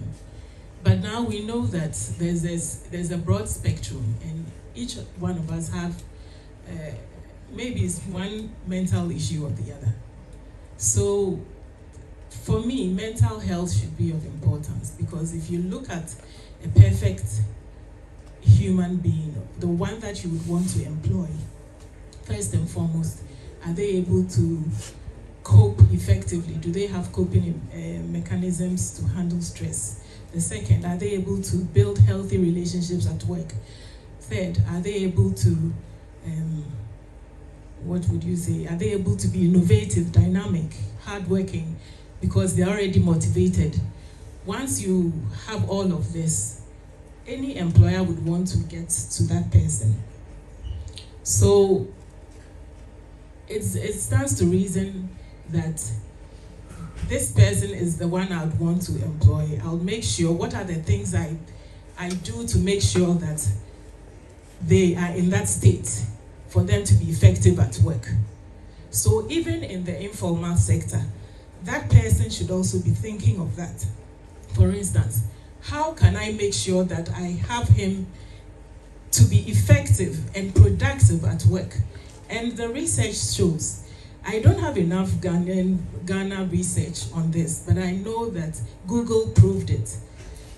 SAP proved it, 21% productivity after they implemented well-being initiatives and mental resilience initiatives. So all these things go to account for the fact that it's a chicken and an egg situation. You have to make sure you want the productivity, but you don't want to deal with a human being to get them to the point to be productive. It's a balance. You need to be able to, take care of them so they can be productive and help you to achieve your objectives. In the last administration, the ministry you work at had pensions as part of the portfolio. I don't know if you still are called Ministry of Pensions. Whether or not you are interested in the future of the person when they retire, but you're also interested in how the employees are doing now. As a ministry, and you said that there's a law in the works, how can we make it legally binding for employers and business owners to be held liable for non-implementation of these simple things that workers just want, so that they will live a happy and productive life? Thank you very much. In the world of work, you have capitalists and then you also have labor. And sometimes if you have an employer who is a typical capitalist, sometimes exploiting the human resource to make profit is what they watch, rather than the rights of the worker. That is why we should have laws which should be punitive enough in the event that the human rights of the worker are abused, because you need a healthy labor force to be able to achieve your targets. But the Labor Act as we have it now is not that punitive, and it is not punitive because in the past we had the law in separate provisions. We had the decree, we had the regulation, but around 2003 they decided to consolidate all these laws, and some of the stakeholders were saying that the chief labor officer was very powerful because those laws provided for him to be able to do what you are talking about now. So they said labor relations should not be criminalized. So they should decriminalize a whole lot of things. But we should be able to at least disaggregate the matters, and what should be punitive, we institute penalties to ensure that we punish. So if you look at the current review that is ongoing, it is laced with fines and other penalties which can even lead to somebody who breaches the provision to be jailed. So we think that listening to the conversation here, we should take steps. I've spoken with Dr. Collins already to ensure that the inputs relating to mental health find space in this law. We should not let it be passed without that. Otherwise, we would be discussing these things over and over again. This is the time. And like he said, they have a mental health law which hasn't got an LI for them to facilitate its implementation. I think that all these things can be addressed if we pay attention to this law, so that we can at least get the necessary inputs into it before it becomes law. We need to wrap up now. I'm going to take a wrapping up comment from all of you on the same question I've asked Dauda. So, what do you want to see in this new law? What do you want to see legalized?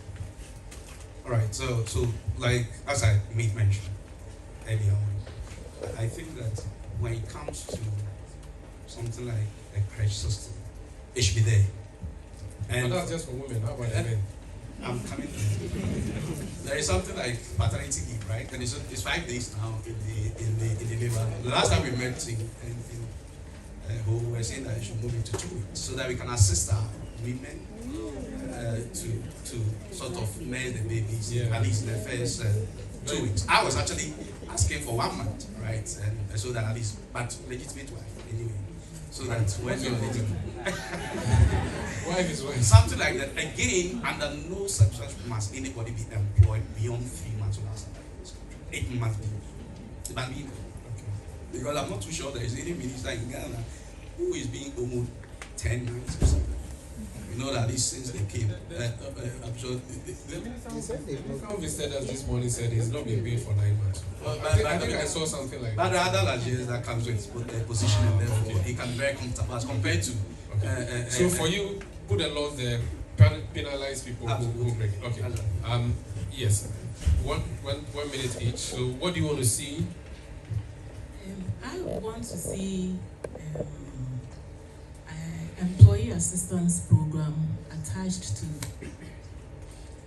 the organization, so that at any point in time, people can have confidential counseling sessions at work. Because these issues that we don't have create a lot of toxic environments in the workplace. And that's what, causes a lot of issues and reduces productivity. So I would want to see an employee assistance program really built in the organization. Okay. So as somebody who sits back and watches a business in motion, I think anytime I increase welfare and pay attention to the well-being of my associate, it reflects directly in my what do we call it, our income. It's almost direct, because you see a more happy, a more healthy environment. It's happy, people are anxious, they want to come to work, then they can give their best for you too. So for me, the law, I think it's a yes. Yes, we should strengthen the law and strengthen the legal regulations so that we have better work environment. Thank you so much. What I want to see is they should give us extra day for the weekend. I think workers here dread Monday than they dread any other day, right? So maybe give us Monday off, or give us Friday off, so we know that we have 3 weekends. That's my desire. I mean, don't have the right to express my views. So thank you so much. You've been a wonderful panelist. I really appreciate you for the time. You have been a wonderful audience. Oh, I have the opportunity to do Q&A. Okay, good. I've just been told that I have an opportunity to do Q&A. So I've been told it's 5 minutes. I'm going to ask you to raise your hand if you have a question. Bro, can you take the microphone around for me and take the question? But my colleague from the law school, Benji, had sent me a message that he wanted to. So let me start with Benji. Yes, I know nepotism, chronism, all these things, they're always happening.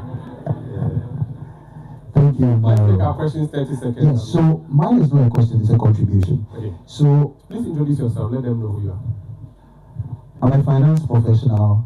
I've been in broadcasting and I'm in Smith in law school. My name is Benjamin Ofeado. So I realize in the employment ecosystem, I see 3 parties. The employment provider being the employer, the employment recipient being the employee and the regulator, government, or whoever the government has established to regulate, CIHRM. The problem I've realized is the goal congruence issue, a situation where the interests of the various parties are not meeting. But then and that's why we have laws to regulate. There's laws, but there's also the policy option. Laws will enforce that a person acts a particular way so that the society is all the better for it. But then there's an opportunity for policy where, for instance, because he's acting the way he's acting, he's getting a certain benefit as an entrepreneur that somebody else is not. We need to be able to better sell the profitability gain to employers so that they don't see profitability just from a short-termist point of view. Because most employers at the beginning stage, they are trying to survive.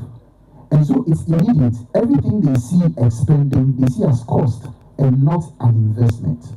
But if we sell the long game, it makes better sense for them to know that I'm making an investment that I'm going to be reaping in a certain period that my competition will not be able to reap compared to me. So a friend is sitting here and saying, we need to sell the provisions in our labor laws much better because there's a lack of knowledge even about them. So if we play the legal side, we get to enforce, protect everybody. But from the entrepreneur's point of view, let's also sell the policy, how he can get ahead of competition will be better for it. Thank you so much. Do I have any other hand from this side before I go to that? Yes, there's a hand here, please. Pass the microphone. So just introduce yourself. It could be a comment or a submission. Thank you very much. My name is Sekina Wotu Modako, GNACC. I'm a member. Okay, so we are talking about the employee and how to put in mechanisms to take care of their well-being. Now my question is, some of the mechanisms that might be used, wouldn't it be a yardstick for them to take that as a leniency to also affect or to do things to affect the employer?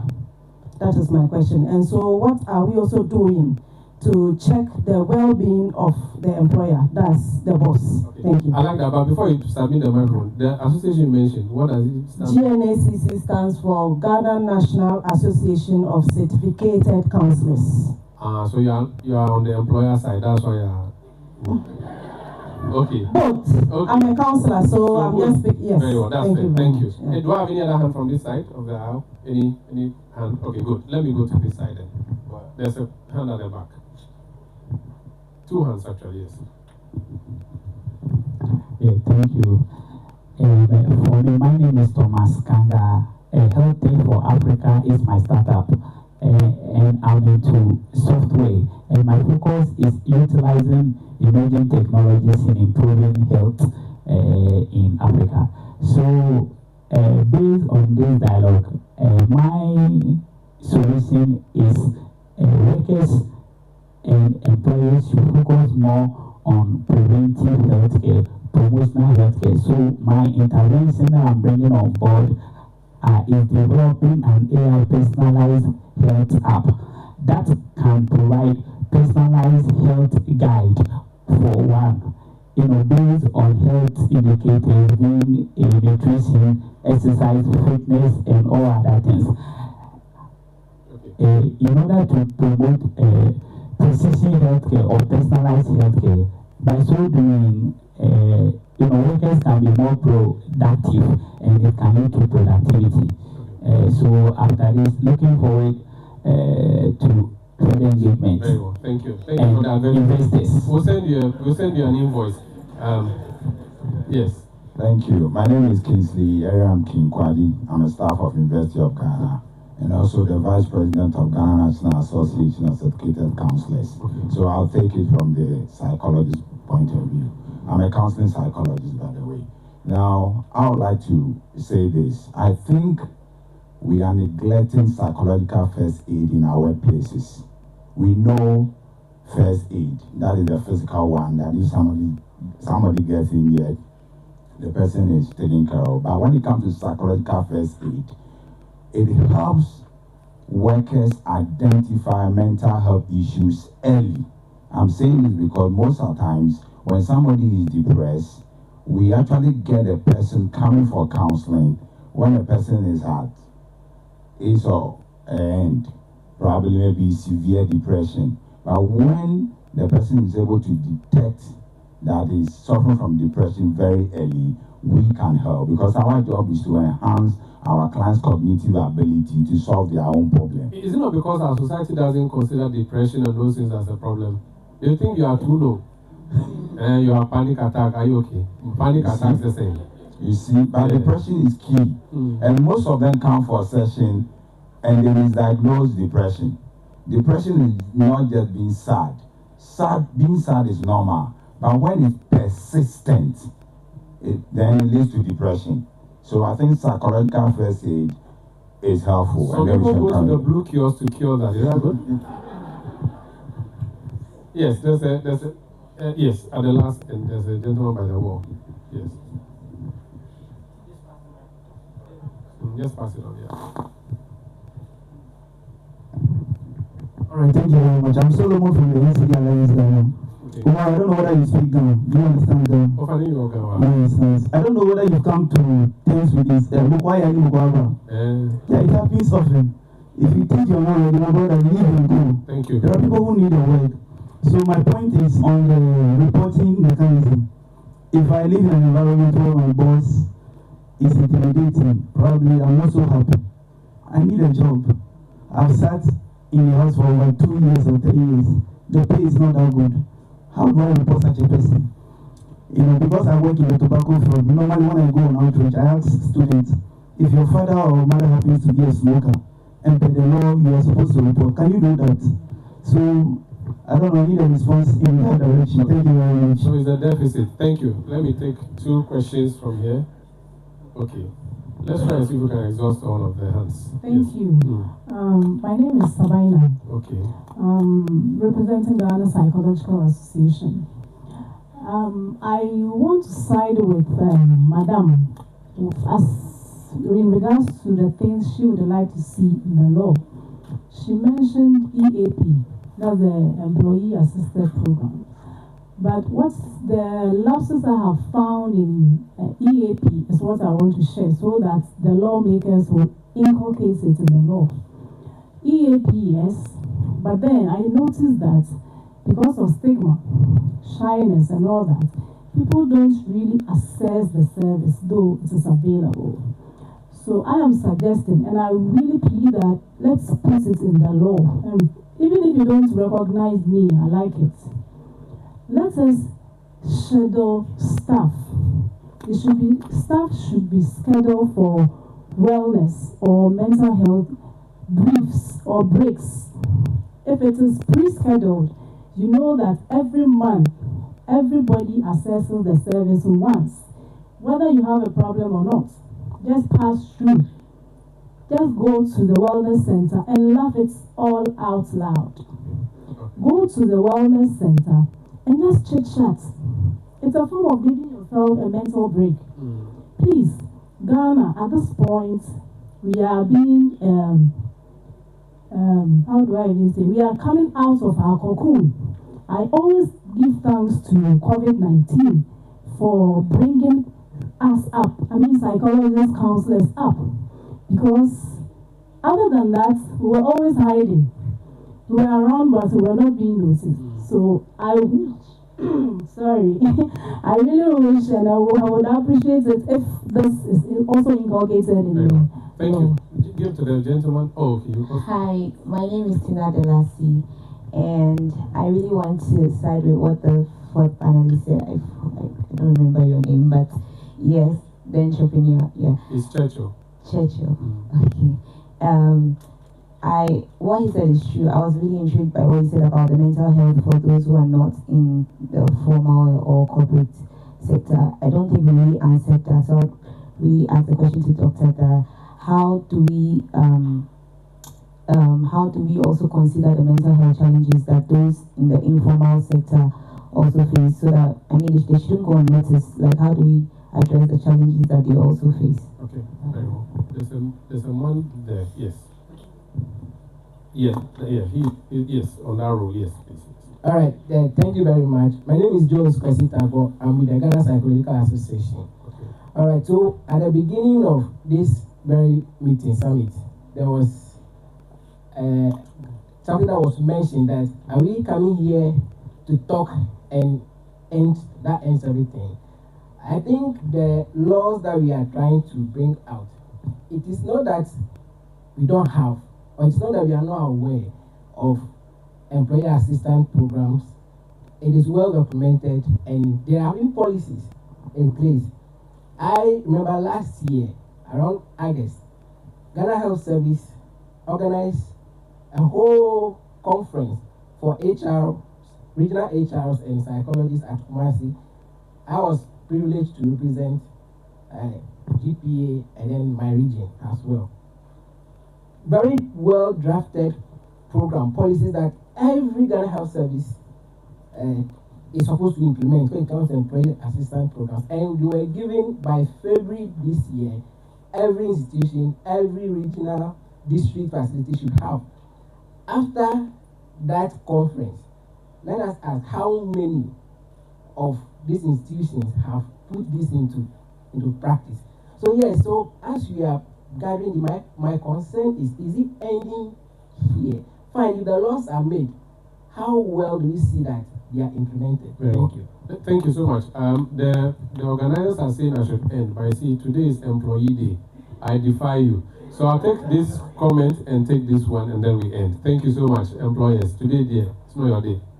So thank you very much. My name is Annie Owusu-Ayankulenu. I'm an industrial and organizational psychologist and an educator. I work with Knatsford University. So my quick one is train up a child the way he should go. All that we've been saying about mental health, are we looking at the kids? Where are we starting from? For grown-ups, we'll think that, oh, we are already there. We can manage it. The kids, I think that if there's going to be any policy, we should also bring up the kids right from the start as to how to talk about mental health. What is mental health all about? Let them understand that. And they'll be, once they grow, they'll be able to speak up on it. I like one of the panel's judges, Doc, who finished. He said that the father told him that being a student is being employed. How does the child talk about mental health? Does he even understand it? Currently, we have the books, the text. When you see the textbooks for JHS students, they've packed it, JHS 1, JHS 2, JHS 3. It's bulky. When the child is going to school, he packs the whole thing in his bag, hangs it at his back. It is very bad. I don't know how the Ghana Education Service has looked at this. How is the child managing to even get those books to school? By the time he gets there, he's tired. And it's affecting the spine. Well, by the time the child goes, you are talking about non-communicable disease. He's already gotten it. He's already gotten it. Thank you so please, let's take note. Thank you. There's a gentleman at the end with a blue tie. Yes. Yes. He's the last person. Thank you. You should be grateful. I disrespected my employers to give you a chance. Thank you for the opportunity. My name is Jerry Son, speaking from Morgan Heights, your preferred real estate company. So my concern is particularly from the foreign investors. And I understand that Ghana practices free trade, where we allow foreign investors to come and set up big companies here. And normally I have friends which work in these corporations which employ 2,000 people. And it is bad. They normally put laws which like they even force people to work on service. And we treat them very bad. And when I look at it, I'm like, you've come from the country, you've come here, you're treating us like we are slaves. So I want to know what, because this thing, they lose weight, they affect their mental health. They lose their weight in their mind. Yeah. Thank you so much. Let me start with the minister, the official from the ministry. This one is for you. Otherwise, a lot of the things have been comments that have been passed. Let's just respond to them in a minute. Yes, I think that what he has said requires enforcement. And I think that I've indicated to you that resources have been provided and the minister himself has also established a task force to support this. It is because of some of these things that he specifically established the task force. So maybe if your guys can make information available, the task force will specifically go there to get these things addressed without necessarily mentioning anybody's name. But I think that if you need a job, for the money they give them, they like it. I understand, but so don't go and post it is not going to be that maybe Mr. A came to mention that. So it is that the task force is doing its normal job and it came around and then found out those things. Okay, Madam, is there any comment on any of the things that have been said or response? Entrepreneur, I think there was a direct issue to you. Just to reiterate that CIHRM is coming up with standards, and once those are published, we will be auditing organizations and will ensure that employee well-being is really enforced. Okay, yes. Very well. Well, yeah, so for me, this new labor act or law, I think we should seriously take into consideration the informal sector, as my sister said, really highlight it and let there be a fair balance, okay, between the person wearing a tie and the person sitting at Aboso kind selling spare parts. Yeah, person wearing a tie, it's your turn. I think Aja made mention of the fact that what measures are we going to put in place so that employees do not take advantage of whatever measures that will be rolled out to the detriment of the employers. Of course, I mean, the kind of employees are quite sensitive. They know that they derive their daily bread from the place of work. And once you put in measures that will not their benefits, certainly they'll give up their best. And like what the entrepreneur said, research is related. I mean, in literature, I mean, for instance, it is known that when you even change the baccalaureate, in fact, if you give baccalaureate training to nurses, if you increase baccalaureate training of nurses by 7%, is able to avert mortality by 10%. So if you train a nurse at a degree level, they are able to avert mortality, death of people by 10%. If you're able to increase their training by 7%. So it shows that when we avert our minds to the welfare of workers and upskill them, we reskill them, they will certainly give up their best and it will enhance productivity. So we shouldn't have to entertain that fear at all. Let us focus on the people that are working for us. And once they get to know that our employers are really interested in our welfare, they will give up their best. It's a natural phenomenon that will fall in place. Thank you so much, and all members of the panel, and thank you too for being a wonderful audience. I think we can all give ourselves a big round of applause. Thank you so much. I'm Umar Hussain Amadu. It's been great being your moderator this afternoon. Over to you, boss. Thank you very much.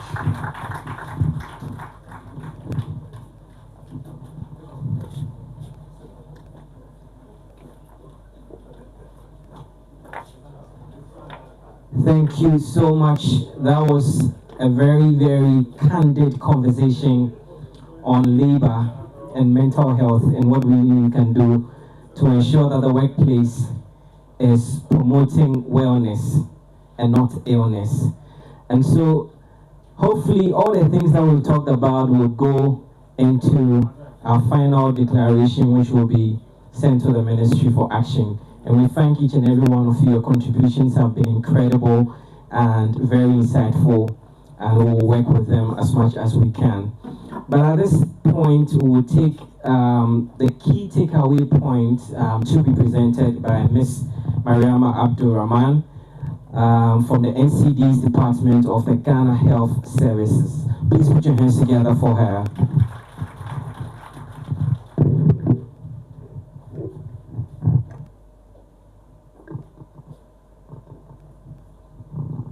Hello, good afternoon. Sorry I couldn't do the first presentation, but it's better late than never.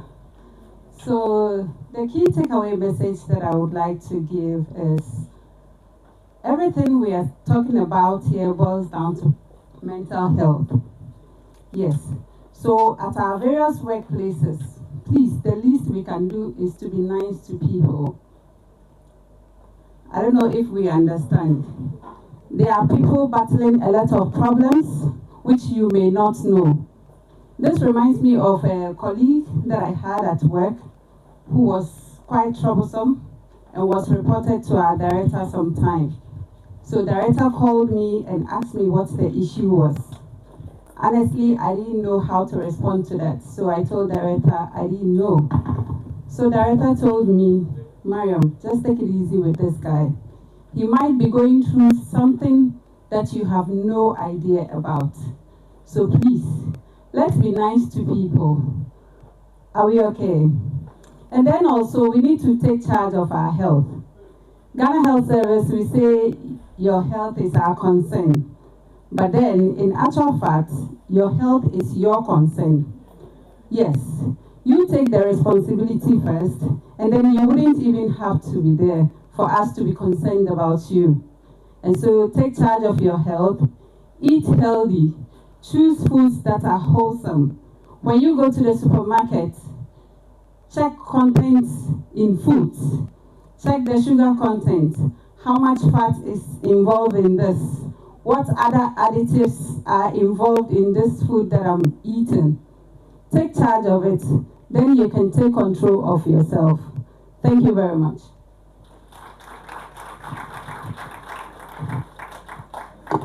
Thank you so much. Again, this wouldn't have been possible without the support of our sponsors. And so we're going to have very brief comments by two of our sponsors who are still with us at this point. Ladies and gentlemen, please help me welcome Meban Capital Limited. They have a few words to share with us. Please put your hands together for them. They have done an amazing job supporting us. Please put your hands together for them. Hello, I'm Ernestina. I won't say much, but we are here, we've been talking about mental health, physical health, but then your financial health is very important. So, we all know that if your financial health is strong, you can easily relax, peace of mind, you won't be stressed. Of course, we are going to work all because of money. So I'm here to give you a solution, create wealth. So we are basically a fund management company. We provide financial advisory services. We are located at Ridge, just right opposite the MTN head office. Our desk is outside. We'll be around for a few minutes. You can come and see us. You can talk to us. We have solutions for you. Thank you very much. Thank you very much. In fact, our finances are indeed important, and so please go to Meban. Without them, perhaps our mental health would have been out of the roof by now. We wouldn't have been able to organize the event. So we thank you so much for that. Now we'll take some few words as well from Zoe Premium Dental Center. They've been checking our tooth to make sure that they are very safe. Please put your hands together for my brother.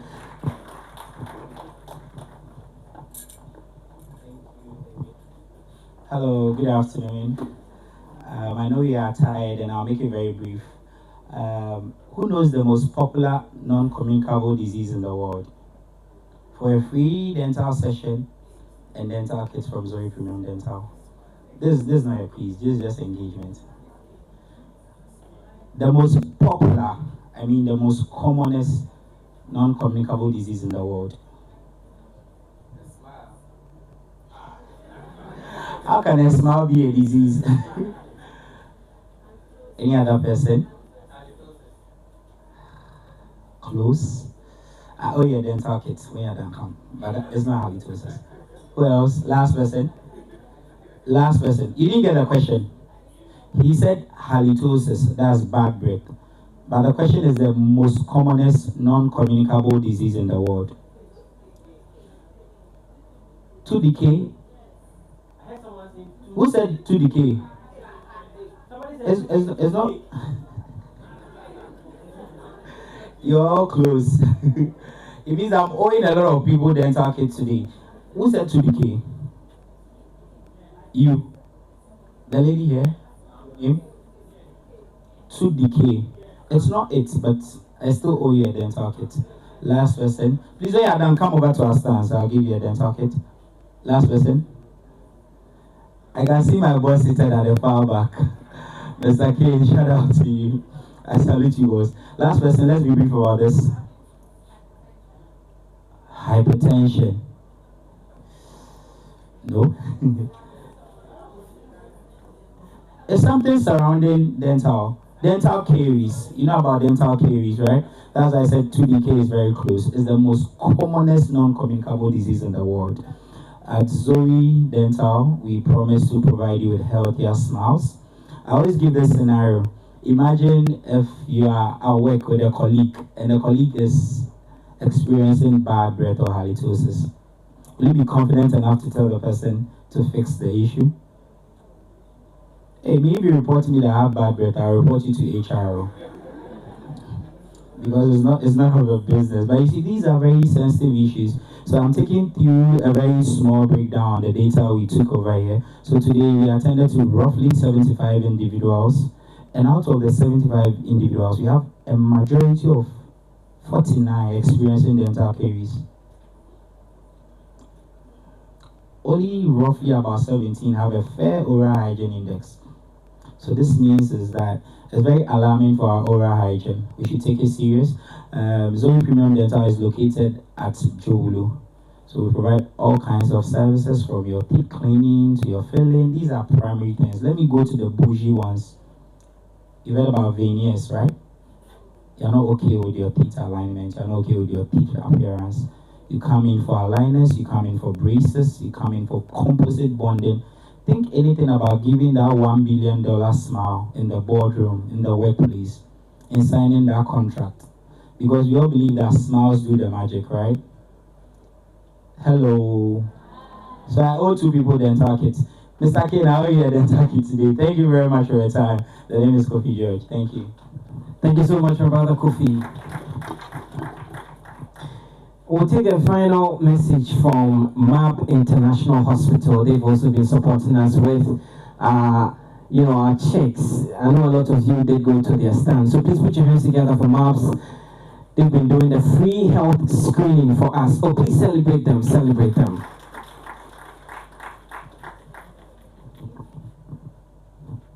Good afternoon to you, beautiful people. My name is Karen Kunga. I'm from MAP International Hospital. And we are very excited to be part of this program. And I'd like to encourage all of you here to take the opportunity to pass by our stand for the free breast cancer health screening. We're also doing a free general health check.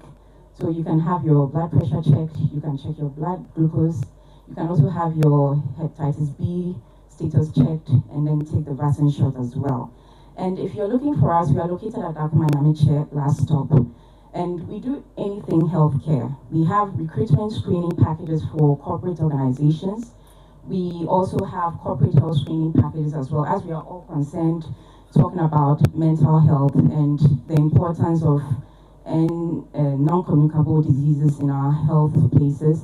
We have all of these packages available, so you can visit our stand for further details. We are always available to take care of all your healthcare needs. Thank you once again. Thank you so much. Indeed, please, we're in the Breast Cancer Awareness Month. So as she's talked about, the ladies here, go check your breast. I heard a doctor saying on the internet a few days ago that the men who are in their homes and boyfriends and things don't try to do their breast cancer awareness. And somebody responded, that's the only thing that non-professionals can do. They say that they shouldn't do so. But please seek professional services. Go to MAPS. At this point, we'll take some remarks, summarizing all that we've been doing here today. And of course, who else to do that for us than our board chair? We'll take these words from our board chair at Mentor Pulse Africa. Please put your hands together for Dr. Collins Ajiman Bedu. Please, let's give a big round of applause to Manuel and the entire team at Mentor Pulse Africa. I think it's been a vision that has been well executed right from the beginning. And as we are thanking him and those behind the scenes, all the team members who have worked behind the scenes, please, what do we say to all of them? Please, let's give them a big round of applause as well. And just before I summarize, just within 2 minutes, I want us to also say thank you to the Vice Chancellor and the Dean of Public Health, Professor Kwesi Tope. Please, let's clap for him. I remember when Manuel wanted to do this, I said, please, go to Dean Public Health and he will support you. And he gladly did that, gave him all the ideas and all the support. So, Prof, thank you very much for that support that you've given us. Fast forward, we all need holistic health, and we understand it's a right. We need to work collectively to be able to enhance this. If you look at the program right from the beginning, we have bankers, we have lawyers, we have doctors, we have researchers, we have practitioners, and now we were even told our financial well-being is also very important. We had all these expertise, and around the table we've been having conversations on how we can continue to enhance both our physical and mental health. Please, we don't want to look too big at the macro level. Let's look at the micro level. Within our level, at the individual level, what can we do to enhance our holistic health? Between you and I, what can we do to be able to enhance our health? We want to look at the low-hanging fruits in enhancing our mental health. Speak about the learnings, what you have picked from today's engagement session. Ask yourself, where am I? What can you do to promote the much needed holistic health we are talking about? Please let us share from our own small spaces ways to be able to enhance the mental health and the physical health of people. You remember what our dear entrepreneur Churchill did say? Beyond those wearing suits and ties, you want to think about the almost 80% of the Ghanaian workforce who are in the informal sector. I'm currently leading a project on ride-hailers, the Uber drivers and others, and their experiences very saddening. Some are working 18 hours, 20 hours, simply because they must feed a work and pay owner. When they are 3 months to finish, they say no, 6 months more. And think about what can happen. Please, let us put our hands to the wheel. Raise one hand, just as I conclude. Please clap with that hand. Clap with it. You see, no, just one hand. Can you clap with it? Now I want you to clap with your 2 hands. Together, let's make this work. Thank you very much. Thank you so much, Doctor. And I know that, prior to us being here, you had seen a lot of flyers about who's going to be here and who's not going to be here. And you did see that the mother of the University of Ghana, the Vice Chancellor, was on one of the flyers, right? Well, she wanted to do everything to have been here from the start. But due to other things that were pulling her strings, she couldn't come. But now, she said, this event can't end without her coming through. So ladies and gentlemen, with the greatest of respect and humility, let's kindly be on our feet and celebrate our Vice Chancellor, Professor Abba Amfo. She will have please put your hands together for her. We'll take a brief address from her. Please, while she's coming, please keep clapping, keep clapping, keep clapping. Let's clap till she gets here. All is part of the mental exercise.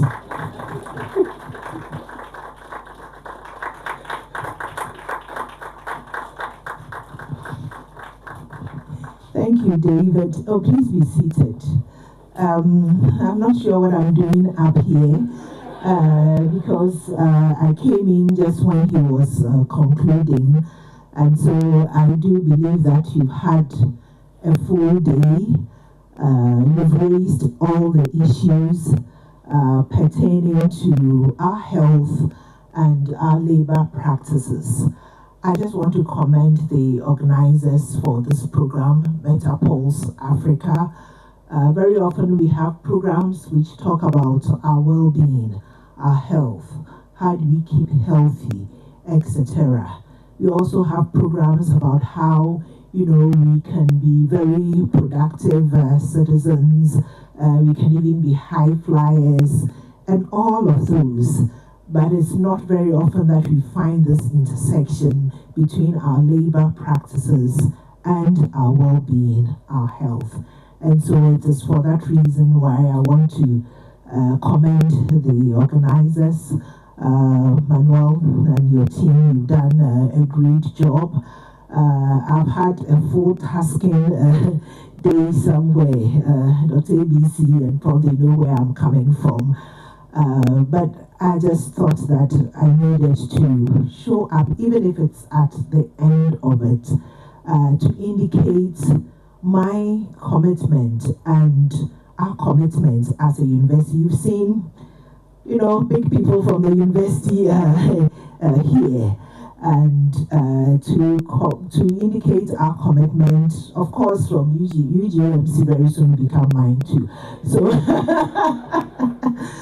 so to indicate our commitment for such a laudable cause, I believe that we have all taken some nuggets of wisdom from today's program, but I'm even looking forward more to the outcome of today's program.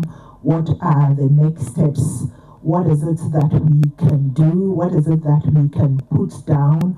Who and who we can collaborate with within the labor and the health spaces to ensure that we have healthy, productive workers, people who would, you know, wake up and be excited to go to work, whether they are physically moving to work or they are working from their home spaces.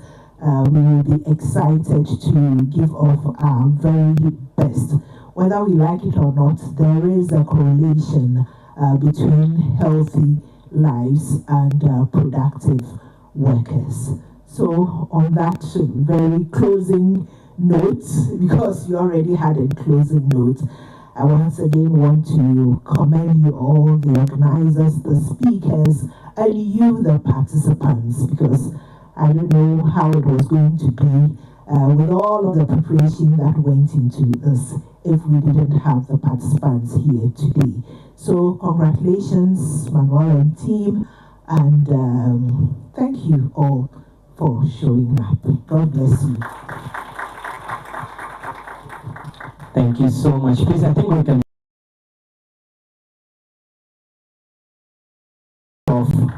It really has been an incredible day. I know I invited some of the speakers, some of the sponsors to come speak. There are those who are not here, but of course they still deserve some mention and some thank you. So I want to say a very big thank you to Health Factor, Cecil Morgan Height, Trillium Ghana. They provided all the water you're seeing around, the gari and the cakes that you ate were from Trillium. So I want to say a very big thank you to Trillium for the support, and to each and every sponsor and partner today.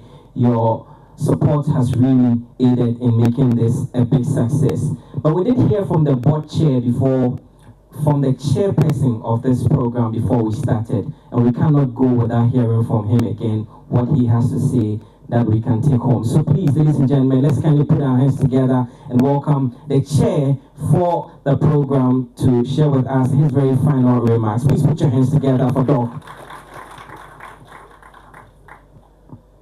Thank you very much. I know you are all tired now. You've absorbed a lot, so you are now wet with knowledge. I think let's first of all clap for the organizers of the program. They've done very well. As the Vice Chancellor said, they've brought together health issues and labor issues together, first of its kind in the country. And I believe that all what we have suggested here will be taken on board by the ministry to ensure that the new Labor Act that they will be putting before Parliament, most of the things that are said here will be considered to make our working places a very healthy place and not a place of stress. And we'll also stop asking employees when they are coming whether you can contain stress. We'll ask them whether you have resilience, so that they know that it is not a stressful place. That one alone would give them high blood pressure, and with hypertension and strokes and then the rest. So I would like to thank all of you for coming. And to thank the Vice Chancellor for making time to grace the occasion, even though it was 1 minute. We still thank her for that. And hope that everybody will go home peacefully and let's aim for a positive working place for all Ghanaians. Thank you.